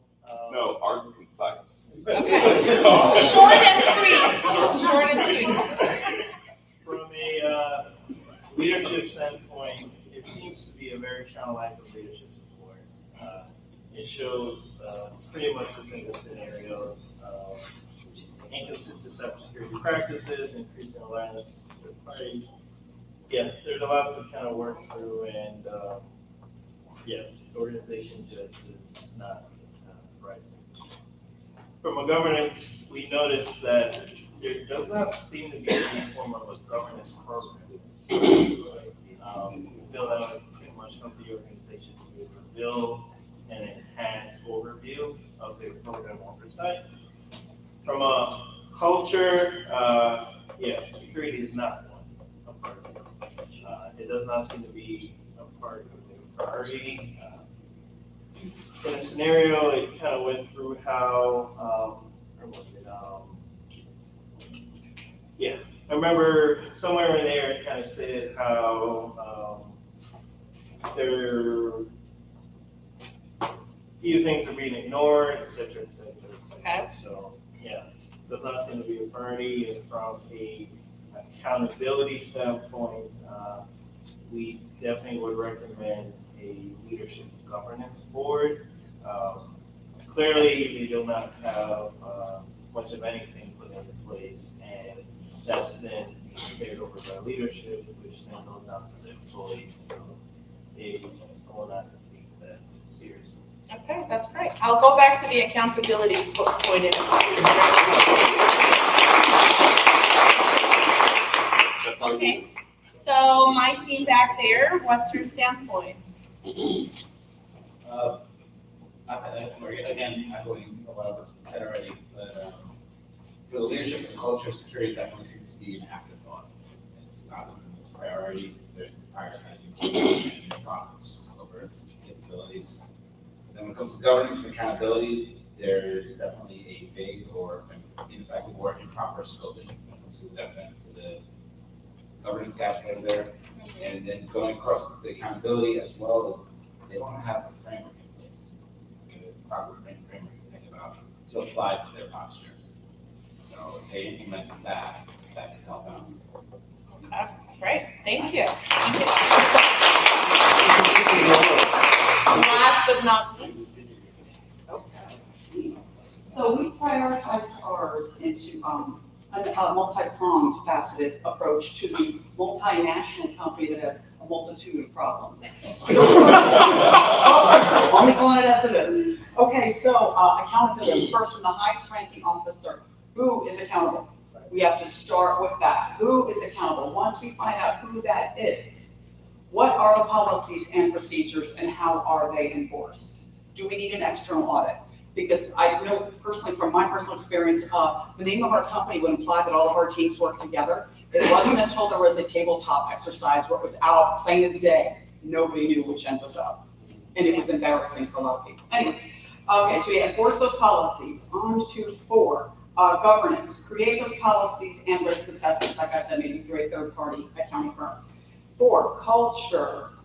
Unfortunately, due to this scenario, the culture would seem to be that, yes, security's on the back burner and it's profits and operations first. So maybe to change that, we would have to have a culture of education based on risk and breaches in a sense. Okay, that's it. Great. And our teams online who stayed on and thank you. So the online team pretty much echoed everything. One thing here though is hope they have a large cyber security insurance policy. That's what I said. If they had differentiators, actually don't. Okay, that's a good one, guys. Now you can sit back and relax. Thank you very much for that. I hope it was as energizing and you all got to have very good exchanges there. So, what we observe with companies that undergo very similar situations is that you said it yourselves, right? Investment is being made on technology, infrastructure. The technology is there, so why is this still happening, right? And I am sure you guys will agree with me when I say that a company is an ecosystem of its own, right? So this means that whatever may be applicable for one company or for your company may not be applicable to your competition selling and doing the exact same thing. So that is true. You started talking about leadership signals. So not intention, signals. What you put out there and what you express non-verbally to your team, and you all agreed on that, is that growth is being prioritized, that speed is being rewarded, and that operational performance matters more than anything, right? We have to remember that what our teams see, even if you have in writing all that you want them to achieve, they will pay attention to what you tolerate, what you reward, and what you prioritize, okay? So this is very important, guys. And you also had a comment on governance, and I want to address that too. It's very interesting because if you think about it, what's the breach there, right? There are detection mechanisms, otherwise they would not have noticed something might potentially happen. Risk department already raised their hands, audit already raised their hands. So it's not a detection mechanism issue. Visibility is not the problem, it's the fact that there is not a response mechanism in place, right? So the only one who's confident in the room is the leadership team. They're very confident, nothing's happened yet. So are we resilient or have we just not been tested? That's a question that I invited you to have during this discussion. That is very important because when we think about culture, you said it yourselves. Okay, so security then is negotiable. If I escalate this and maybe nothing's gonna happen, who's accountable for that? You have a comment? Yes. When I asked you earlier about budget, you said this isn't a budget talk. What I meant by that was the budget creates this culture where everybody just says, they don't care, why should I? And can lead to a lot of these problems. That was why I was asking that question. Gotcha, thank you. Yes. It also dictates part of the strategy that you're gonna use in order to address a lot of the need, all right? Yeah. If you can't isolate and identify a budget that will give you the tools that you need, then you basically either gotta fall back to a secondary position and justify why you can't afford to get something to fix the problem and accept the risk. Yes. Allocation of resources. That's everyone's battle in the leadership table, right? I want to start by addressing the fact that whichever budget I have allocated, whether right or wrong, whichever infrastructure I have allocated, whether right or wrong, it doesn't work on its own. Infrastructure does not work isolated. It works in an ecosystem, hence my comment about companies being an ecosystem of their own. So I could have the best insurance team, everything in place, but if I do not have the ecosystem that will make it effective, then that's where weaknesses are going to happen regardless. So let's start with this, and I'm sure everyone here has probably heard this in their professional careers. Who of you have been told to deliver transformation but do not disrupt the business, right? So keep things going, make sure that nothing gets disrupted, but change everything in motion, right? The only other thing I wanted to ask is, all of this, I would want to know, why did the board pick now? You said, the internal teams, and I said, no, this company, the internal team's been bitching for years. Why now do they want to know something's going on that made them say, And if they go, oh, we have this new line of business, cool, and we can set stuff up for it. But something happened. Yeah. And you need to know Yeah. what is that? I do agree with you, and that's a very interesting question because sometimes you're looking at the internal ecosystem, being reactive. I mentioned, you guys addressed multiple times that this was a multinational company, right? That means that my ecosystem forces me to go global into the stakeholders that I have around me, compliance, regulations, investors. I think I put it on the case, right? So whatever might be triggering that, we sit down with a lot of companies who are ready to scale on the paper and then they realize they're not there yet and it's more costly, right? So yes, the paradox here is that real transformation is disruptive. And if done right, then this will impact not only your infrastructure, but it will definitely impact your people, okay? So I want you to think of that for a second, and then here's another statement for food for thought, and that is that leadership without security is risky, right? But the security without leadership is ineffective too. So where I want to get in this conversation is that, first off, a short assessment for all of us here, and just take this home with you and your teams. How clearly structured is decision-making for you and your company? You mentioned accountability, right? And I go back to the case. It's not a visibility problem, it's a response mechanism problem. So who's accountable for what, right? I address transformation a lot because I think that that's what makes cyber very resilient. Everything's changing so constantly. And I know we hear that every day, but technology really takes the lead on that.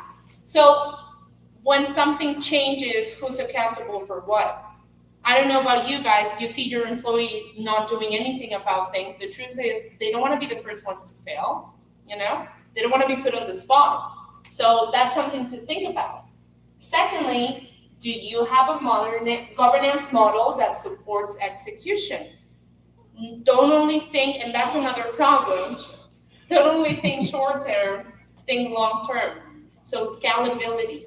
You know, I see that across industries. I was just talking with a client yesterday, agro-industrial, well, everything is tech now, so agri-tech, and they were ready to scale in numbers, but not on their team's infrastructure, okay?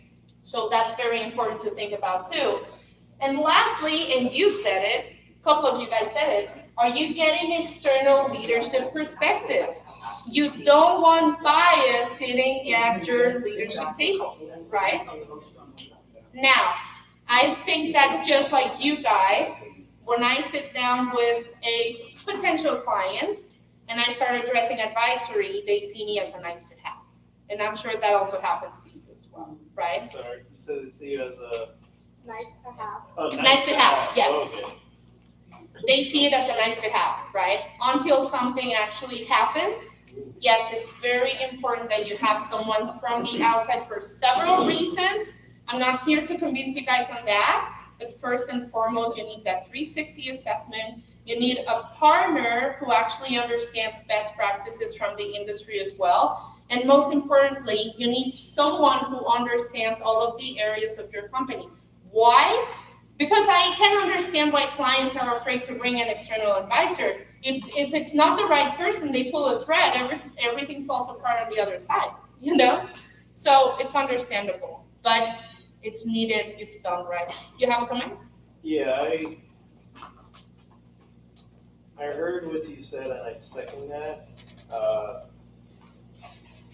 I'll probably say from working within my organization, typically when you pose a response or a solution, when you pose a response or solution, it is sometimes harder for you to get your insights pushed forward, but that same response at times can come from a third party, vendor, etc.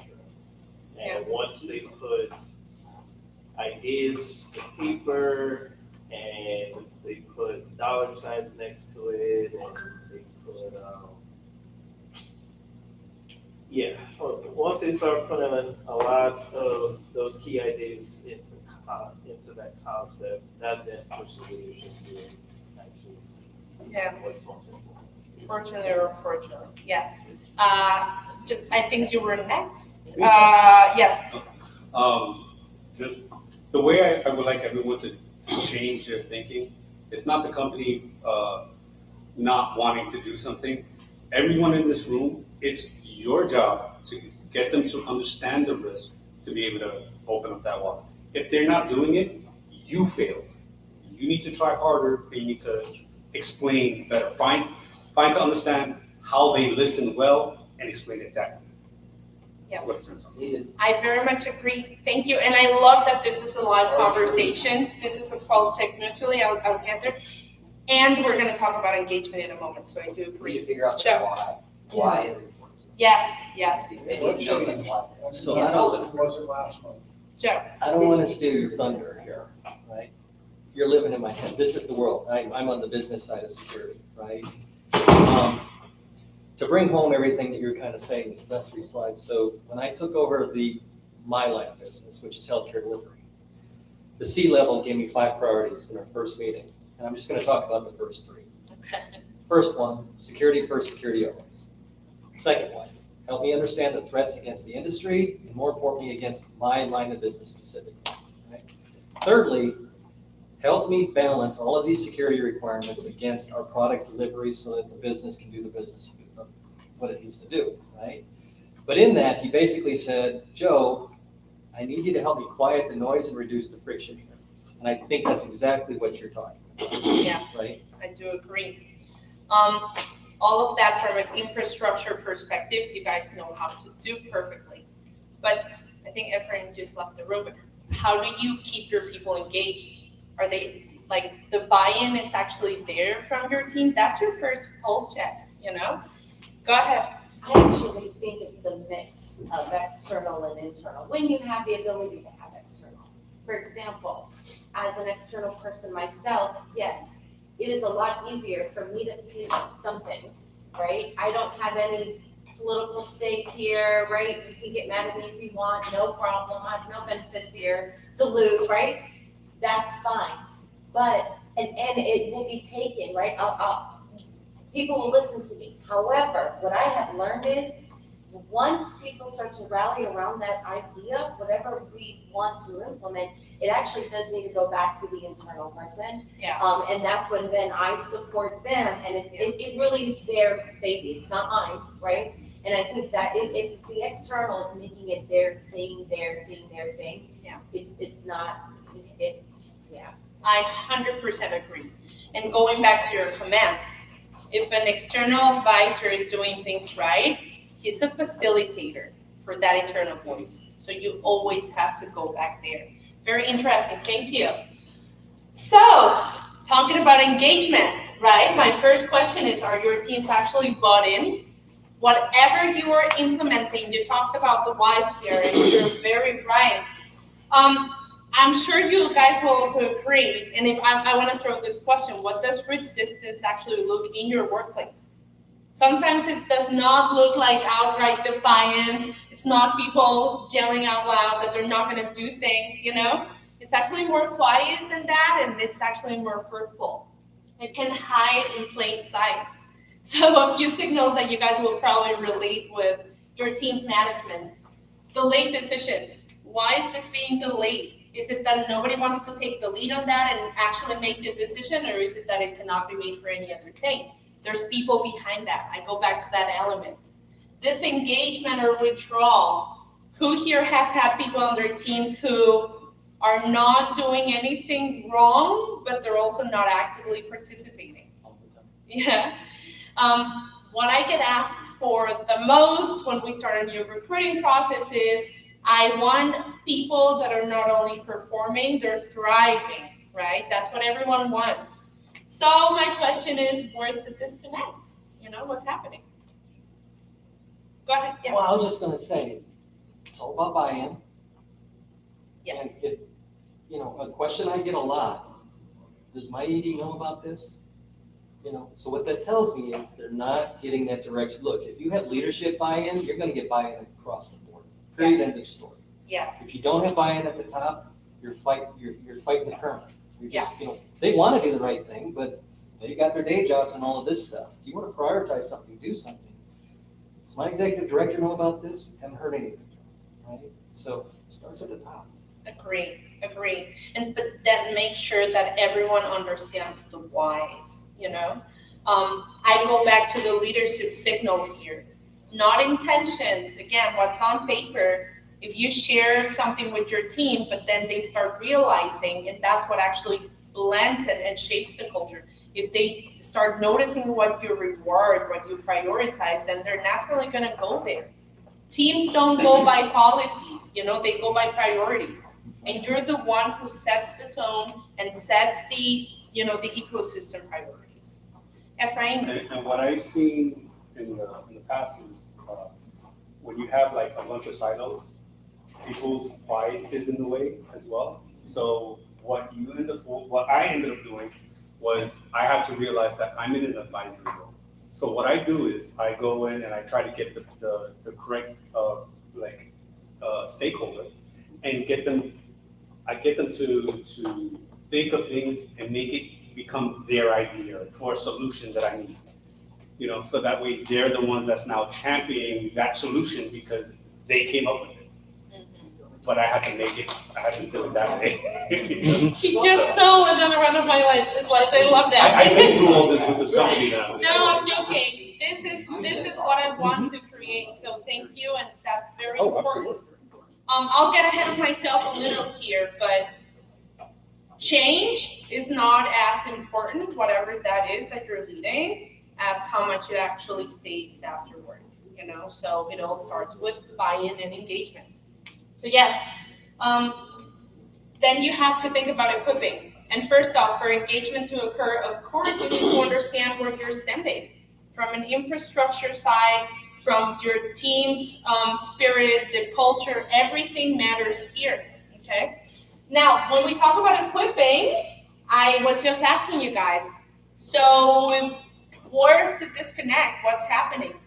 They might be technically fit, but why are things still not moving forward, right? I want you to think about this. Most employees don't lack skills, they lack clarity first, okay? Now, I see this is bringing up a couple of stories. Okay, I'll read it again. They lack clarity, all right? I understand that sometimes we're changing things, sometimes things are, they're just doing their everyday thing. When Jared mentioned the unicorn worker, right? I don't know about you guys, the way the work dynamics are now after the pandemic, everyone wears multiple hats, right? Which is amazing. I was also having this conversation yesterday, and the general manager was sharing, everyone knows how to do what the other one does. So if someone's missing, then that's great. Things are not disrupted. That's amazing. But then they don't really understand where their efforts should be prioritized, what my role will look like after an implementation or change, which is my second point. Don't just train them for new skills, train them for new roles. So if everything's being disrupted, and just like Gary, this is the only time I will mention AI, but everyone's so afraid of AI because what will happen to my job? The roles will change. Not what's on paper, okay? Not the job description, not the activities, the role, your participation and your approach to things. So it's great we all have that unicorn worker, but in reality, you need to make sure that everyone's aligned and they know when and where they can jump in. And then, of course, this means that you need to make learning adaptable to real workflows. If it does not make sense to your employees on real life, no matter how good it looks on the paper. I'm not going to use it. All right, I have a story for that. Please. So I built this GBT for my team maybe like 2 months ago, and this thing revolutionized what we did. I presented it, and I hear nothing about it for like 2 months. No one's used it, no one's touched it, no one's done anything with it. And me and my boss are like, how do we engage a team? So we implemented weekly 30-minute AI resiliency upskill meetings with the whole team, to where each week everyone brings something that they're using with AI. So what that did is it provide clarity on the expectation of we're trying to upskill you and better equip you for the role that you will be in the future. It's still your same role, but it's like transforming. What it also did is that it got them thinking, how can I intentionally incorporate this into my workflow? So when that all happened, they were like, hey, there's this GPT over here. Let's see what it can do. And I'm like, guys, I presented that to you 2 months ago. And now they're The finally— connection was not there yet. Exactly. Now they're connecting the dots, because Yeah. now it's like, okay, it's not just some chatbot. I actually used it today to solve a problem that helped me save so much time. So now they see value out of it. Yes, So so the that's— way I do my role might have changed. That's cool. Exactly. Yeah, that's cool. Just before you, yes? I'm gonna second Solomon. I think, and this is what I've found, this isn't a nick to any employee or anything. I think there's a difference with certain employees. There's a lot of employees that are really good at just doing tasks, and then there's a lot of employees that's actually good at looking and seeking and inventing things outside of the box. Like I found employees I've had before, I could like, hey, do this, and they could do it all day long. Like in Solomon's scenario, like if I said, hey, I want you to build this or utilize this and see how you could use it for the improvement of the group, they just can't really think on how to do it. And I say that to say, I think we need to start working a lot more task driven and kind of being more, I don't want to say inventive or like mind opening, or I don't know, maybe we just need to give them projects. In the old days, you used to call that an architect. Yeah, just like give them a project. Right? But your question is, how do you build an architect? That's right. Joe. Well, so what we say all the time in our team is, look, everything's going so fast today, right? You used to say business is going a million miles an hour. It's 1,000 times that, right? Yeah. You have to slow down to speed up. So when it comes to this, plan. And what we say is build, educate, execute. Yeah. Build the plan, educate everybody on what the plan is, then start the execution. It usually goes much better. And everything you guys are talking about is in those 3 words. Yeah, I can agree with that. Like my leader doesn't come to me and say, hey, do this. She says, here's this task, figure it out. Or here's this task, I need this done. You have to figure it out. Yeah, but like on the educate part, I think where that really connected with me, it says make learnable, adaptable to real workloads. You have to be intentional about making that time available for the employee to do it. Because some employees won't just do it on their own, right? And I'm like, here's the educational, read it, go figure it out. A lot of people won't do that. So you say, okay, here's 30 minutes out of your job, you're still gonna get paid for it. Here's a project, you're required to show up each week with the project on your own and present it. Oh, now there's an accountability factor to it. So now they have to do it. But it works, and sometimes with certain technologies, you've got to do that, because I think AI is still scary for a lot of people. Yeah. So it's scary until they're like, oh, wow, I can do this. Like through this whole thing that you talked about today, we actually walked through helping one of my employees build their first GPT. And I've got 9 or 10 of them actively used every day. My other team member has 4 or 5. Yeah. But it didn't dawn on me, wow, he's never actually built his own GPT before. Why not? Why did it take so long? Because we didn't make a learnable, adaptable environment for him to do it and show him how to do it. Now he's not afraid of it. He started using it. The brain thing started firing. She just needed that push. The competency pathways started to open up. Yeah. And I'll just connect with what you say before handing over to you and then to you. But my next comment actually goes on that, back to the architect command. Competency pathways. not everyone's skills look the same, both on paper and in action.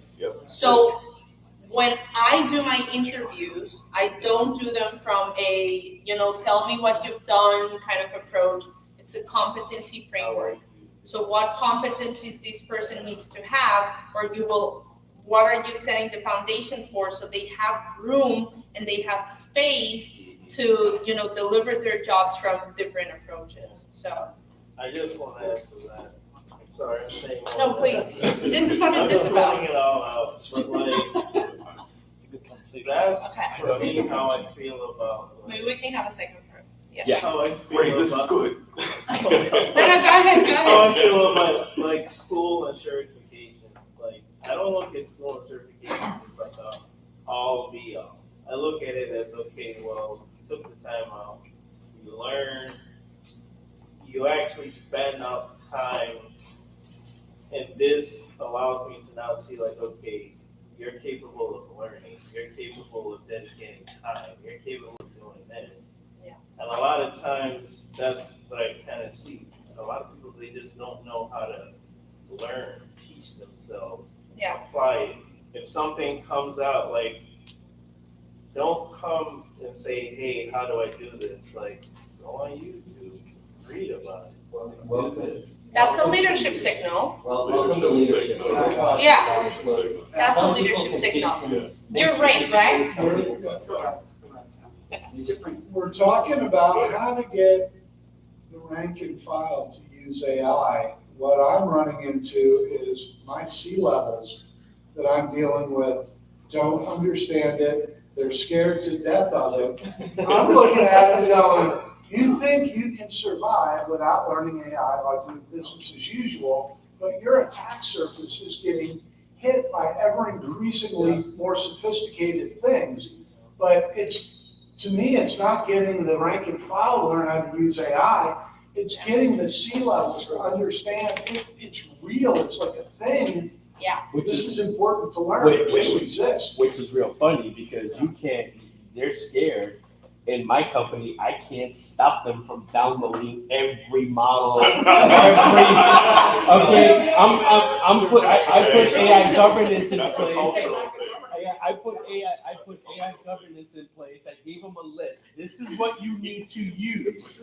And then we're scanning the environment and we're finding all kinds of stuff everywhere. I just have a comment on what you just said, and I wrote it down here, so thank you for bringing that up. It's what I call the lack of challenge culture, So that's the two ends, the two sides of the story. Both are a challenge in their own way. You were next, and I want to propose, if that's okay. Maybe we can break it down into two parts of the story. Absolutely. Yeah.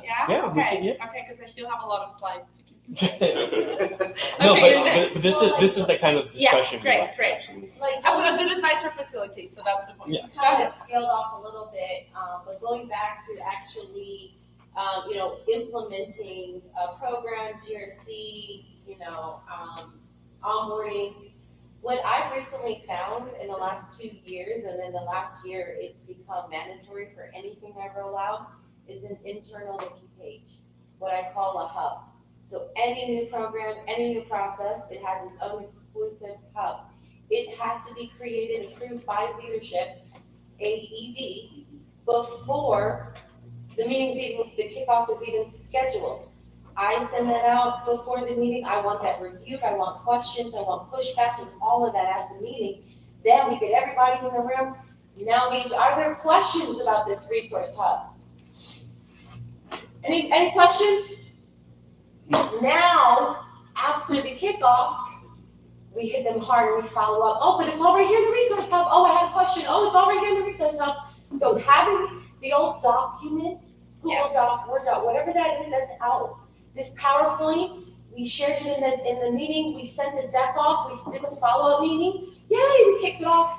Sorry, maybe didn't. Because now that person, everybody on that call or in that meeting just had who knows how many fires they have put out, who knows about their kids or their spouse or this or that.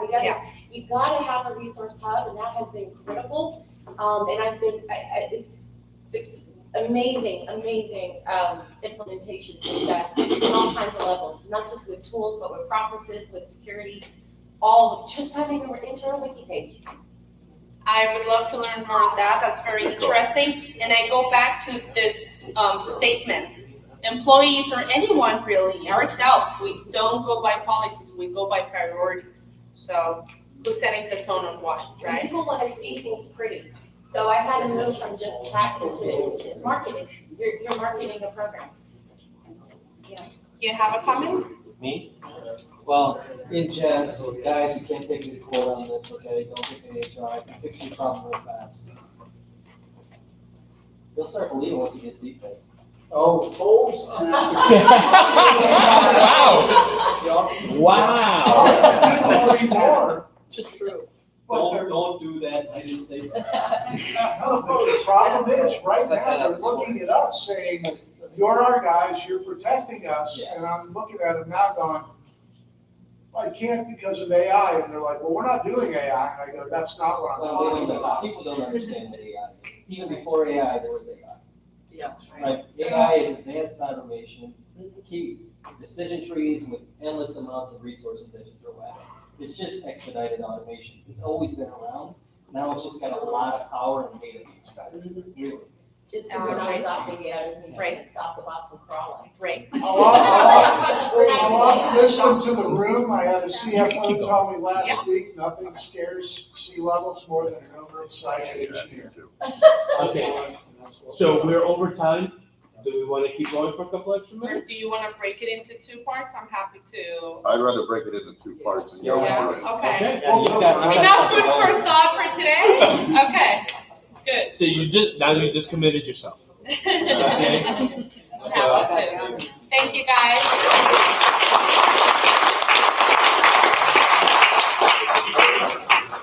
Hand it over to you. Yep, I'm coming up. All right, everyone, thank you for coming out again. Thank you to Jerry, thank you to Daniela for their great presentations. Round of applause. Okay, thank you everyone online, thank you for joining. Hopefully it was a good experience. We'll be sending out a survey, so please, if there was any hiccups or anything online, let us know. Okay. Okay, and we hope to see you in person. Yes, send out the YouTube link. Yeah, have a great day. So the recording, YouTube, it's recorded, it's automatically. So if they use the same link, it'll take them right to it. Yeah, but I want the link too. No, you can't have the recording. You were here. But I want it. No, honestly, I'll send it out. Thank you, everybody. Have a good night. Hey, I can't say I gotta bring it. Great thinking, Lance. Yeah, I hear you. Especially like that. Unicorn.